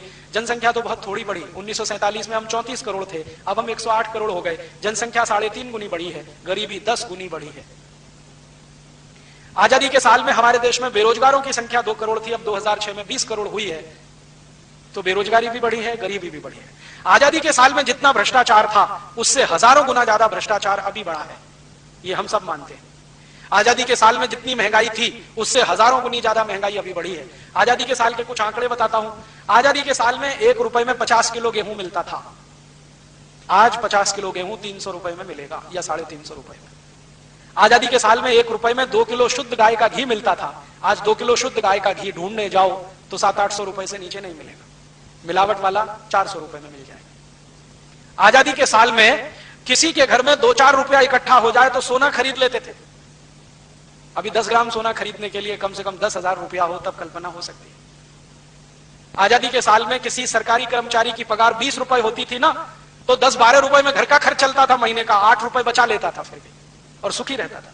अब आजादी के 50-60 साल के बाद 10,000 रुपए महीने की पगार अगर मिल जाए तो भी उसका घर खर्च नहीं चलता। महंगाई बहुत बढ़ी, गरीबी बहुत बढ़ी, बेरोजगारी बहुत बढ़ी, भ्रष्टाचार बहुत बढ़ा। और आजादी के साल में भारत की सरकार बोलती है कि 33% भारत की जमीन का कुल जंगल था। अब आजादी के 60 साल के बाद 70% जमीन पर ही जंगल रह गया, 17%, माने लगभग आधे जंगल खत्म हो गए आजादी के बाद। ये सच्चाई के साथ कि भारत में इंडियन फॉरेस्ट एक्ट है, फिर भी जंगल साफ होते चले जाए। फॉरेस्ट डिपार्टमेंट है जिस पर करोड़ों रुपए खर्च होते हैं हर साल पगार के, लेकिन जंगल बढ़ नहीं रहे, कम हो रहे हैं। आजादी के बाद पर्यावरण का प्रदूषण बढ़ा है। आजादी के बाद नदियों के पानी का प्रदूषण बढ़ा है।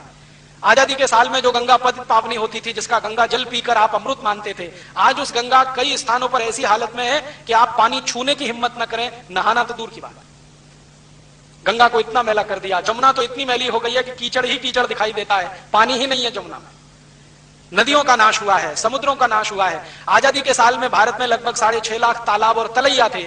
आज आजादी के 60 साल के बाद उसमें आधे से ज्यादा बंद हो गए हैं, या सरकारों ने उनकी जमीन एक्वायर करके उन पर बिल्डिंगें बना दी, या लैंड माफिया वाले लोगों के हाथ में वो तालाब चले गए। किसी भी शहर में देखो, एक भी समस्या हल नहीं हो रही है, हर समस्या का बढ़ता ही जा रहा है स्वरूप और प्रारूप। तो शायद श्री राम जी जो विभीषण को कह रहे हैं कि देखो, सत्ता हस्तांतरण मात्र से किसी राज्य की समस्या का समाधान नहीं होता, व्यवस्था बदलनी चाहिए, तब राज्य की समस्याएं हल होती हैं। हम भारतवासियों ने श्री राम जी से अगर इतना ही सीख लिया होता कि सत्ता हस्तांतरण ही नहीं है, व्यवस्था भी बदलो, तो शायद भारत की समस्याओं का समाधान 60 साल में हो गया होता। और अब श्री राम जी की कथा पढ़ के बार बार मुझे ये स्पष्ट हो गया है कि भारत की कोई भी समस्या का समाधान करना है तो सत्ता बदलने से नहीं होगा, व्यवस्था बदलने से होगा। हम एक पार्टी को चुनकर लाएं, उसको हटाकर दूसरी को बिठाएं, दूसरी को हटाकर तीसरी को बिठाएं, तीसरी से चौथी को लाएं, कुछ होने वाला नहीं। बड़े बड़े महान लोगों को प्रधानमंत्री बनाएं, कुछ होने वाला नहीं। जब तक व्यवस्था नहीं बदलेगी, कितना ही अच्छा कोई प्रधानमंत्री आप बिठा दो, उसमें से कुछ निकलना नहीं है। क्योंकि ये मैंने नहीं कहा, लाखों साल पहले श्री राम जी बोलकर गए विभीषण को कि देखो यही होता है। तो अब राम राज्य की बात अगर हम करें कि राम का राज्य स्थापित करना है, तो पहला ही सूत्र शुरू होगा कि भारत का व्यवस्था परिवर्तन करना होगा, तब भारत में राम राज्य आएगा। नहीं तो ये रावण राज्य ही चलता जाएगा जो अंग्रेजों ने चलाया था, अब वही काले अंग्रेज चलाएंगे, इतना ही अंतर है। पहले गोरे अंग्रेज चलाते थे, अब काले अंग्रेज, रावण राज्य तो वही चल रहा है। अभी इसके बाद आखिर में मैं श्री राम जी की कथा के एक ऐसे अंश पे आता हूं जो बीच का अंश है, लेकिन मैंने जानबूझ के अंत के लिए रखा उसको।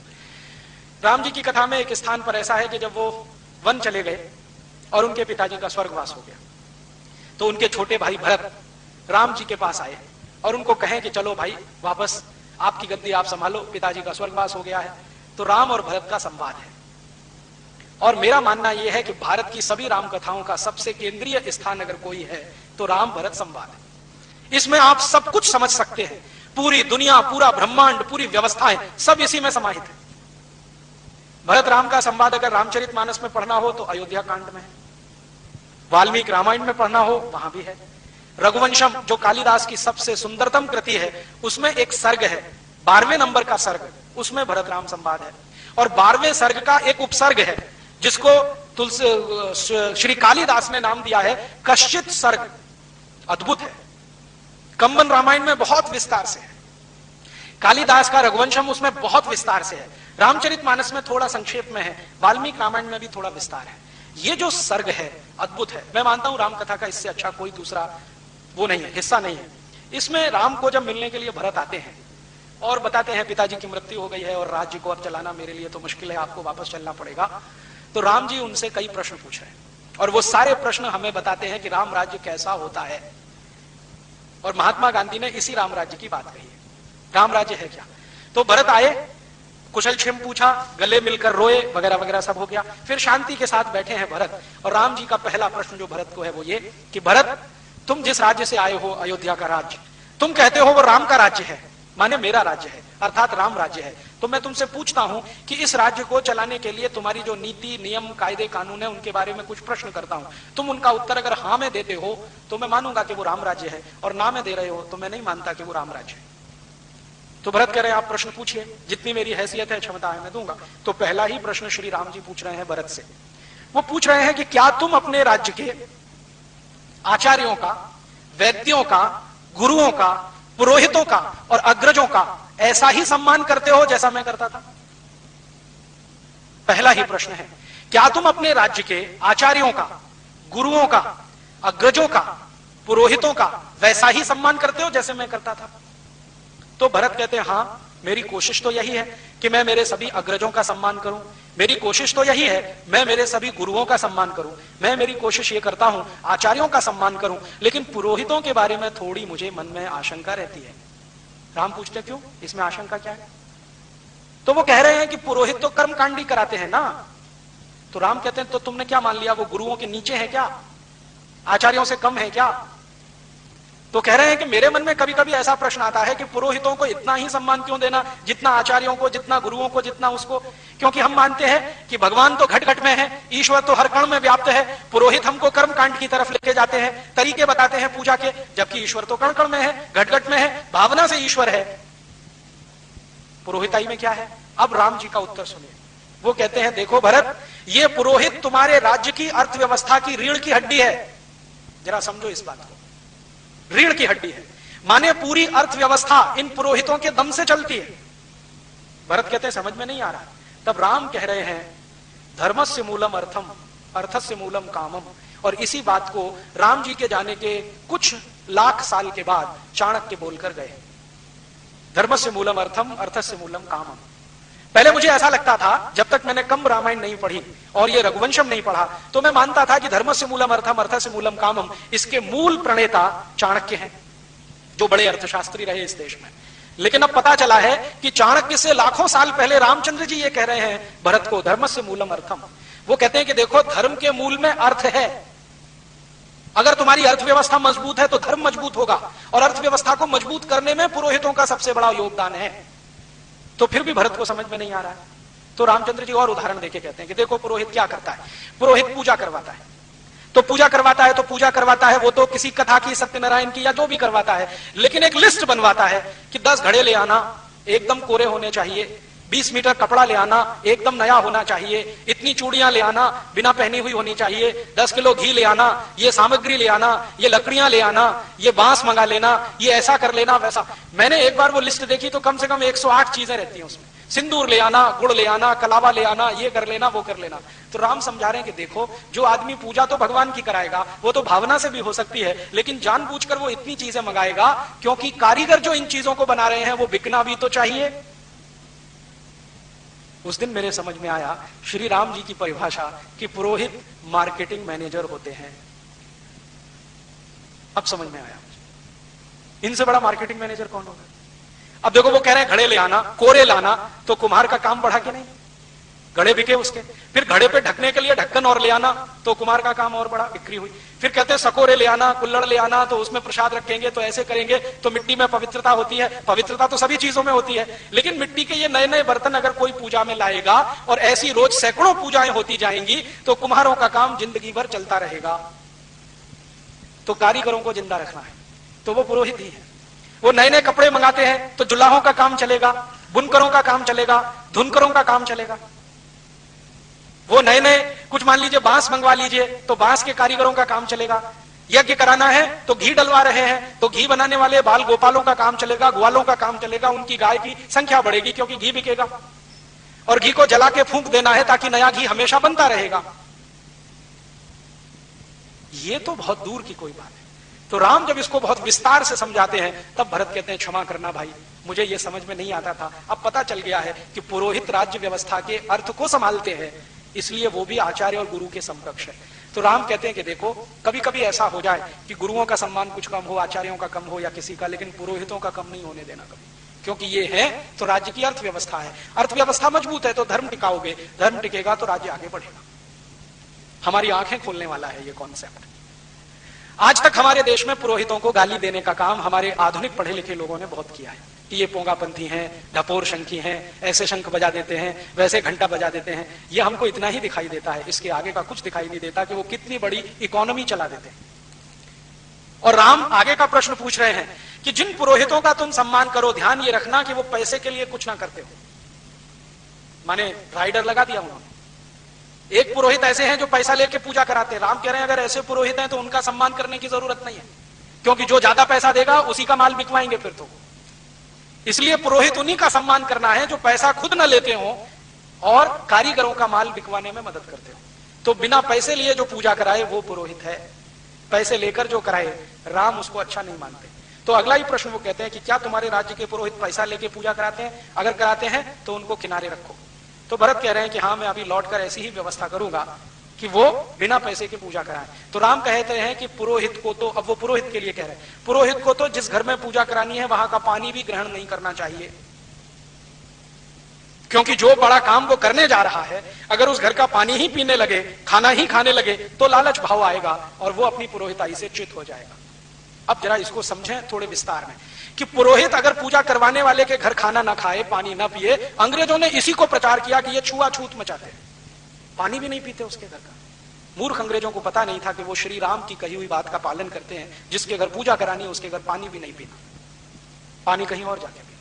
अंग्रेजों ने इसको छुआछूत से जोड़ दिया और हिंदुस्तान के कुछ मूर्ख इतिहासकारों ने उस पर पुस्तकों की पुस्तकें लिख डाली कि ये तो छुआछूत मचाते हैं, ये तो गरीबों के घर का पानी नहीं पीते, ये तो नीची जाति और ऊंची जाति करते रहते। वो नीची ऊंची जाति का प्रश्न नहीं था, जिनके घर पूजा करानी है वो कोई भी जाति का हो, कोई भी संप्रदाय का हो, वहां पानी नहीं पीना है, भोजन ग्रहण नहीं करना है, दक्षिणा नहीं लेनी है, प्रसाद नहीं लेना है, ये श्री राम बोलकर गए तो उनका पालन करते हैं। फिर आगे का प्रश्न वो पूछते हैं, भरत तुम सुबह ब्रह्म मुहूर्त में उठते हो?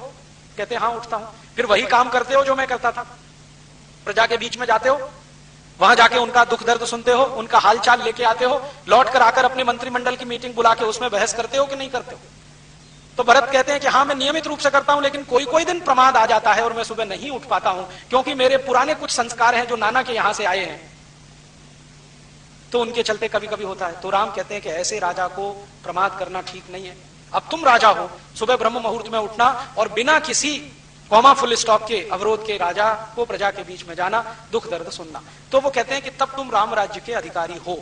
तो राम राज्य की परिभाषा है कि राजा हमेशा प्रजा के बीच में सुबह सुबह जाए। भारत का कौन सा प्रधानमंत्री जाता है कोई जो रोज प्रजा के बीच में जाए और उनका दुख दर्द सुन के आए? गलती से कभी हेलीकॉप्टर में बैठ के आ जाता है बाढ़ राहत का काम देखने के लिए, जो दिखाई नहीं देगा इतनी ऊंचाई से। हाँ, अभी मैंने सुना कि राजस्थान में 100 साल का रिकॉर्ड टूटा है बाढ़ का। तो यहां के जो राजा है ना, मुख्यमंत्री कहना चाहिए राजा, वो हेलीकॉप्टर में बैठ के ऐसे ऐसे स्थानों पर गए जहां बाढ़ ही नहीं आई थी। तो पत्रकार को पूछा गया भाई तुम भी तो बैठे थे मुख्यमंत्री के साथ? तो उसने कहा बैठा तो था, तो तुमने क्यों नहीं बताया? तो उन्होंने कहा जो बताने के लिए कहा गया उतना ही बताया। तो क्यों गए थे ऐसे इलाके में? तो मजा करने के लिए गए, बाढ़ राहत तो दूर है। तो हमारे मंत्री महोदय, मुख्यमंत्री महोदय, प्रधानमंत्री महोदय, राज्यपाल महोदय प्रजा के बीच में तो नहीं जाते, उड़न खटोले पे बैठे रहते हैं, कहीं घूम टहल के चक्कर लगा के आ जाते हैं। बाढ़ राहत का काम होता रहता है, साल भर ऐसे ही चलता रहता है। राम कहते हैं कि राजा को हमेशा प्रजा के बीच में सुबह ब्रह्म मुहूर्त में उठ के जाना चाहिए। कौन प्रधानमंत्री ब्रह्म मुहूर्त में उठता है हिंदुस्तान का? पता नहीं कितने प्रधानमंत्री हैं जो रात भर दारू पीते हैं, सवेरे उठने का तो प्रश्न ही नहीं है। ब्रह्म मुहूर्त में कैसे जाएंगे लोगों के बीच में? कितने मुख्यमंत्री हैं जो दारू में ही डूबे रहते हैं। फिर वो आगे का प्रश्न पूछ रहे हैं कि तुम्हारे जो एडवाइजर हैं उनमें से किस पर भरोसा करते हो, जो पैसे लेकर काम करते हैं या जो अवैतनिक सेवाएं देते हैं? एडवाइजर दो तरह के, एक तो ऐसे जिनको आप पगार देते हैं राजा की तरफ से, एक ऐसे जो बिना पगार के। तो भरत कहते हैं कि मैं तो ज्यादा भरोसा उन पर करता हूं जो बिना पगार के होते हैं। तो उनका वही सही सलाह देंगे, जो तुमसे धन लेंगे, संपत्ति लेंगे, वो तुम्हारा मूड देखेंगे, तुम क्या चाहते हो वही बोलेंगे।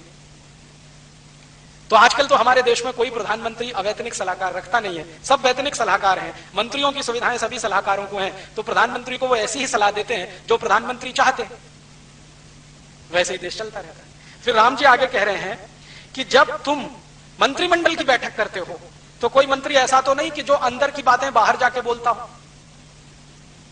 तो भरत कह रहे हैं कि नहीं, मेरे राज्य में मंत्रिमंडल में तो कोई ऐसा नहीं है। तो राम कहते हैं ध्यान रखना, अगर मंत्रिमंडल के अंदर की बातें बाहर गई तो राज्य तुम्हारा टिकेगा नहीं। आज जरा देख लो, हमारे हिंदुस्तान में कैबिनेट की मीटिंग चल रही होती है, अंदर से कोई आ जाता है और न्यूज़पेपर वालों को बाइट देके चला जाता है कि अंदर ये हो रहा है। फटाक से खबर अगले दिन हेडलाइंस में आ जाती है। फिर सब एक दूसरे पे आरोप लगाते हैं, खबर कहां से लीक हुई हमें नहीं मालूम जी।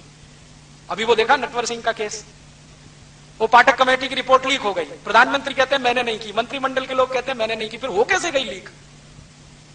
तो राम कहते हैं कि अंदर के कोई फैसले बाहर लीक अगर होते हैं तो ऐसे मंत्रियों को रखना नहीं, तुरंत निकाल के बाहर करना। फिर आगे वो पूछते हैं कि तुम जब भी कोई योजना बनाते हो तो धन की व्यवस्था कैसे करते हो? क्या प्रजा के ऊपर नए टैक्स लगाते हो, नए कर लगाते हो, या अपने राज्य का फालतू खर्च कम करके उससे योजना बनाते हो? तो भरत कह रहे हैं कि मैं कोशिश करता हूं कि मेरे राज्य के फालतू खर्चे कम करूं और उसी से प्रजा के भलाई के काम करूं। नए टैक्स लगाने में मुझे विश्वास नहीं है, क्योंकि आप मानते हो कि ज्यादा टैक्स अच्छे नहीं है। तो राम कहते हैं टैक्स उतना ही की सरकार 12-13 टैक्स लेती थी, आजादी के 60 साल में अब 63 टैक्स हो चुके हैं, और फिर भी वित्त मंत्री का पेट नहीं भरता। हर समय कहते हैं और टैक्स लाओ और टैक्स लाओ। हर दिन उनका स्टेटमेंट रहता है ज्यादा से ज्यादा लोगों को इनकम टैक्स के नेट में फंसाओ, ज्यादा से ज्यादा लोग। 7,50,000 करोड़ रुपए हम हर साल टैक्स में भरते हैं, फिर भी सरकार का पेट नहीं भरता। राम जी कहते हैं कि फालतू खर्चे कम करो, उससे प्रजा का विकास करो। आज की सरकार के 90% खर्चे फालतू खर्चे हैं, ये सरकार खुद कहती है। हमारी सरकार ने एक शब्द विकसित किया है, non planned expenditure, unplanned expenditure. ये सब फालतू खर्चे हैं। फालतू खर्चे माने प्रधानमंत्री की पगार, प्रधानमंत्री का वेतन, प्रधानमंत्री के मंत्रिमंडल का वेतन, राष्ट्रपति का, मुख्यमंत्रियों का, राज्यपालों का, सरकारी अधिकारियों का, कर्मचारियों का, जिससे विकास का कोई काम नहीं होता। यह है अनप्लान्ड एक्सपेंडिचर। हमारी सरकार के कुल खर्चे का 90% यही खर्चा है, मात्र 10% प्लान्ड एक्सपेंडिचर है। राम जी इसको उल्टा कह रहे हैं। वो भरत को कह रहे हैं कि 10% खर्चा तो तुम्हारा अपना होना चाहिए सरकार का, 90% प्रजा के ऊपर खर्च होना चाहिए। अब श्री राम जी की कल्पना में मैं बजट बना रहा हूं, राम राज्य का बजट, और अगले साल आपको उस पर बात करूंगा कैसा बजट होना चाहिए, जिसमें 10% खर्चा फालतू का हो, सरकार पर हो, 90% खर्चा विकास का हो। तो बजट कैसा होना चाहिए? और वो कह रहे हैं तो बजट तो होता ही होगा, ऐसा तो नहीं है कि उनके राज्य में बजट नहीं होता होगा। तब समझ में आएगा कि राम राज्य का बजट कैसा होता है। फिर वो कहते हैं कि तुम्हारी जो सुरक्षा व्यवस्था का खर्च है वो तुम्हारे कुल खर्चे से 15% के ज्यादा नहीं होना चाहिए, अधिक से अधिक जब इमरजेंसी हो, और कम से कम 5% रहना चाहिए। फिर वो आगे कह रहे हैं कि तुम तुम्हारे राज्य के अधिकारी और मंत्रियों में क्वालिटी देखते हो या चापलूसी, गुण देखते हो या उनकी चापलूसी? वो तुम्हारे आगे पीछे हाँ जी हाँ जी हाँ जी हाँ जी करते घूमते रहे, ऐसे लोगों को मंत्री बनाते हो, या जो तुम्हारी गलत को गलत कहें, सही को सही कहें और तुम्हें सही राय दे, ऐसे लोगों को मंत्री बनाते हो? तो भरत कहते हैं हाँ, मैं कोशिश तो करता हूं, बिना चापलूसी करने वालों को ही मंत्री बनाऊं। फिर वो आगे पूछ रहे हैं तुम्हारे राज्य में भ्रष्टाचार कितना है? तो भरत कह रहे हैं मेरे राज्य का कुल खर्चा, उसका मुश्किल से 1% या उससे कम भ्रष्टाचार है। तो राम कहते हैं ये 3% के ऊपर नहीं जाना चाहिए कभी। अगर गया तो राज्य व्यवस्था पूरी बदलनी पड़ेगी। करप्शन है लेकिन 3% के ऊपर नहीं, कंट्रोल रहना चाहिए। आज हमारे देश में कुल खर्चे का 70% करप्शन है आज की तारीख। फिर राम जी पूछ रहे हैं कि तुम्हारे राज्य में जो लोग चोरी करते हैं, अपराध करते हैं, बेईमानी करते हैं, उनको दंड देते हो कि नहीं? तो भरत कहते हैं दंड तो देता हूं लेकिन जेल में देता हूं। तो राम कहते हैं दंड जेल में नहीं, दंड खुले में मिलना चाहिए, मुकदमा जेल में चलना चाहिए। वो कह रहे हैं कि जिसको भी दंड दो खुले में दो, ताकि प्रजा को मालूम हो कि इस बेईमानी का, इस चोरी का ये दंड है। दंड खुले में दो, मुकदमा जेल में चलाओ। अभी यहां क्या होता है? दंड जेल में होता है, मुकदमा खुले में चलता है। माने राम राज्य का बिल्कुल उल्टा है, रावण राज्य का हिसाब है। फिर राम पूछ रहे हैं कि तुम प्रजा से सुझाव मांगते हो अपने बारे में, अपने राज्य की नीतियों के बारे में, प्रजा क्या कहती है? तो वो कहते हैं हाँ, नियमित रूप से सुझाव लेता हूं। तो राम कहते हैं ठीक है। फिर वो पूछ रहे हैं कि तुम्हारे मंत्रियों का ज्यादा समय प्रमाद में, मनोरंजन में और मौज मजे में तो नहीं बीतता? तो राम को भरत कह रहे नहीं बीतता, मेरे सब मंत्री मेहनत से काम करते हैं, कोई मनोरंजन नहीं करता, कोई मौज मजा नहीं लेता। तो उनका ये आपके लिए नहीं है, मजा और मनोरंजन प्रजा के लिए है, राजा को नहीं करना। फिर वो आज हमारे यहाँ क्या होता है, प्रधानमंत्री महीने महीने भर की छुट्टी पे चले गए साहब, यूरोप के प्रवास पे, राष्ट्रपति चले गए, मुख्यमंत्री चले गए, राज्यपाल चले गए। राम जी बोलकर गए कि राजा नहीं कर सकता ये काम, प्रजा करे तो ठीक है, राजा तो कर ही नहीं सकता, सोच भी नहीं सकता। फिर वो आगे प्रश्न पूछ रहे हैं कि क्या तुम्हारी सेना तुम्हारे पूरे अधिकार में है? हाँ। क्या तुम्हारी सेना तुम्हारे सब आदेशों को मानती है? हाँ। क्या सेना में तुम्हारे यहां कोई विद्रोह तो नहीं है? नहीं है। तो फिर तुम निश्चिंत हो सकते हो। फिर वो कहते हैं कि सेना में जो सैनिक वीरता दिखाते हैं उनको तुम पुरस्कृत करते हो कि नहीं? हाँ करता हूं। तो ये दूसरों के लिए अच्छा है। फिर वो पूछ रहे हैं कि तुम जब कोई फैसला लेते हो तो तुम्हारे सब मंत्री एक मत होते हैं कि नहीं, आम राय होती है कि नहीं? तो भरत कह रहा है कि नहीं, कभी कभी ऐसा भी होता है कि 50 मंत्री एक तरफ होते हैं, 51 एक तरफ होते हैं, या 49 एक तरफ, 51 एक तरफ, तो मैं 51 वालों की बात मान लेता हूं। तो राम कहते हैं ये अच्छा नहीं है, सबको एक राय होना चाहिए, तभी तुम्हारा राज्य ज्यादा दिन टिकेगा। माने 49-51 का राम जी ने रिजेक्ट किया है फॉर्मूला, और हमारी संसद इसी पे चल रही है। जो 51 कह दे वो कानून, जो 49 ना कहे वो कानून नहीं, चाहे वो कितना ही सत्य हो। अभी संसद में ज्यादा सांसदों ने कहा वेतन भत्ते बढ़ाओ, तो बढ़ा दिया 15 मिनट में। कुछ माइनॉरिटी में थे जिन्होंने मना किया, उनकी किसी ने सुना नहीं। राम जी कहते हैं ये मेजॉरिटी माइनॉरिटी नहीं, एक राय होनी चाहिए, आम राय होनी चाहिए, और जब तक आम राय नहीं बने तब तक फैसला मत करो, बार बार बैठो, बार बार बैठो, बार बार बैठो। हमारे यहां डेमोक्रेसी के सारे प्रिंसिपल तो श्री राम जी तय करके चले गए। अब ये हमारा दुर्भाग्य है कि हमने उनको देखा नहीं। रघुवंशम में पूरे सारे प्रिंसिपल हैं। हमारी सरकार ने अंग्रेजों की नकल करके पार्लियामेंट्री डेमोक्रेसी लाया। जो श्री राम जी के राम राज्य की डेमोक्रेसी ले आई होती तो सभी शहीदों की आत्मा को श्रद्धांजलि हो गई होती। फिर ऐसे ऐसे उन्होंने बहुत अच्छे प्रश्न किए, और ये सारे प्रश्न इतने अद्भुत हैं कि एक एक प्रश्न पर मैं आपसे आधा घंटे 1 घंटे बात कर सकता हूं अगर विस्तार से। लेकिन मैं आपके सिर्फ ध्यान में लाना चाहता हूं कि श्री राम के राज्य की व्यवस्था कैसी है, राम राज्य कैसा है। और राम राज्य कोई कपोल कल्पना नहीं है, ठोस धरातल पर खड़ी हुई एक अवधारणा है जिसमें गणतंत्र है, प्रजातंत्र है। और राम जी ये सब प्रश्नों का उत्तर जब ले लेते हैं भरत से, फिर कहते हैं कि अगर तुम ये सब कर ही रहे हो तो राम राज्य ही चला रहे हो, इसलिए मेरे आने की जरूरत नहीं है, तुम जाओ। मेरी जरूरत तब पड़ेगी जब तुम रास्ते से भटक जाओ। तब वो कहते हैं कि कम से कम आपकी खड़ाऊं तो दे दो, वही ले जाता हूं। तो ठीक है, ले जाओ, लेकिन विचार ये है इसके हिसाब से राज्य चलाओ, इससे अलग मत जाओ। तो गांधी जी बार बार जो राम राज्य की कल्पना कर रहे हैं वो यही कल्पना है। और मैंने कोशिश किया है कि ये राम राज्य की कल्पना जो छुपी पड़ी, क्योंकि इस पर बात नहीं हुई है, चर्चा नहीं हुई है, मैंने तो जितने रामकथा कहने और कहलवाने वाले लोग हैं सबसे बात की, किसी ने मुझे संतुष्ट नहीं किया, हर जगह निराशा मिली। वो राम के दूसरे दूसरे रूपों की बहुत चर्चा करते हैं। राम बड़े कोमल हैं, राम बड़े दयालु हैं, उनकी आंखें बहुत सुंदर हैं, उनके हाथ बहुत सुंदर हैं, और अजान बाहु हैं, और इन वर्णों में वो घंटों घंटों निकाल सकते हैं, आपको रुला सकते हैं, हाँ आपके साथ वो भी रो सकते हैं। लेकिन राम की जिंदगी का जो असली कर्म है उस पर बात ही नहीं करते, बात ही नहीं करते। कई रामकथा सुनाने वालों के यहां मैं चुपचाप जाके बैठा हूं कि अब कहेंगे, अब कहेंगे, अब कहेंगे, अब कहेंगे, लेकिन बात ही नहीं आती। भरत राम संवाद की भी बात आती है तो राम ने गले से लगा लिया, भाव बेहल हो गए, आंसू बहने लगे, भरत के भी आंसू बहने लगे। लेकिन ये जो मूल बात कर रहे हैं ये सब गोल कर जाते हैं। शायद उनके मन में इसको कहने की नैतिकता नहीं हो या हिम्मत नहीं हो, क्योंकि आदमी दूसरे को कहता है उससे ज्यादा अपने को कहता है। जब मैं बोलता हूं तो मुझे लगता है कि मैं दूसरों से नहीं अपने से बात कर रहा हूं, क्योंकि कोई भी बोलने से पहले अपने से मुखातिब होता है, अपने से बोलता है। शायद वो नहीं बोल पाते हो। और मैं पूरी विनम्रता से कहता हूं कि आज हिंदुस्तान में जो राम कथा हो रही है वो राम की कथा नहीं है, वो व्यापार की कथा है। उसमें कोई आपसे आएगा, बाकायदा डील करेगा कि भैया मुझको इतने लाख चाहिए, आप दे सकते हो तो आप कराओ, नहीं दे सकते तो मैं दूसरे से बात करता हूं। ये सुविधाएं चाहिए, ये सुख चाहिए, इतना पैसा चाहिए, इतना चढ़ावा आना चाहिए, उसके बाद ऐसा होना चाहिए, वैसा होना चाहिए, एसी मंच होना चाहिए। फिर रामचंद्र जी के वन गमन की कहानी एसी मंच से सुनाएंगे। दुखों का पहाड़ टूट पड़ा राम पर, हम एसी मंच पे बैठ के सुनाएंगे कि रामचंद्र जी को ये दुख है, रामचंद्र जी को वो दुख है। तो मुझे लगता है कि हम राम राज्य की तरफ तो बढ़ नहीं पा रहे हैं। राम की कथा का व्यवसाय तो जरूर इस देश में चल पड़ा है, धंधा भी चल पड़ा है। मेरी ऐसी मान्यता है कि इस देश को इस राम कथा के व्यवसाय से निकाला जाए और इसको राम के राज्य की तरफ ले जाने वाला कोई प्रेरणा पुंज बनाया जाए। मेरा ऐसा मानना है कि 60 साल से राम कथा सुनने और सुनाने के बाद भी अगर हम में राम जी का चरित्र नहीं प्रवेश करता है तो इसको सुनने सुनाने से कोई फायदा नहीं है। और मेरा यह मानना है कि अगर राम कथा सुनाने से इस देश में राम राज्य की तरफ बढ़ने का कोई एक कदम उठता है तो इसमें बहुत सार्थकता है। तो मैं राम जी की कथा को इस दृष्टि से देखता हूं कि भारत की आज की समस्याओं का समाधान करे ये, और इस देश में राम राज्य की स्थापना करे, तो जाकर इसकी सार्थकता सिद्ध हो। और शायद राम भी यही चाहते थे।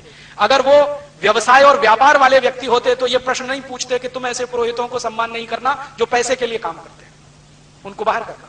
ऐसे ही पुरोहितों का सम्मान करना जो किसी के घर का पानी भी ना पिए, निस्वार्थ भाव से काम करें। राम आदर्श बने हैं, मर्यादा पुरुषोत्तम बने हैं तब जब उन्होंने महल छोड़ा है, सुख छोड़े हैं और अपनी सुविधाएं छोड़ी हैं। साधारण व्यक्ति के कष्टों को रहकर, जीकर अनुभव किया है और उनके बीच में से ऐसे ऐसे लोगों को तपस्वी बनाकर खड़ा किया है जिन्होंने चक्रवर्तित्व पद संभाला है, तब वो मर्यादा पुरुषोत्तम बने। जब तक उनका महलों का जीवन है कोई उनको मर्यादा पुरुषोत्तम नहीं कहता।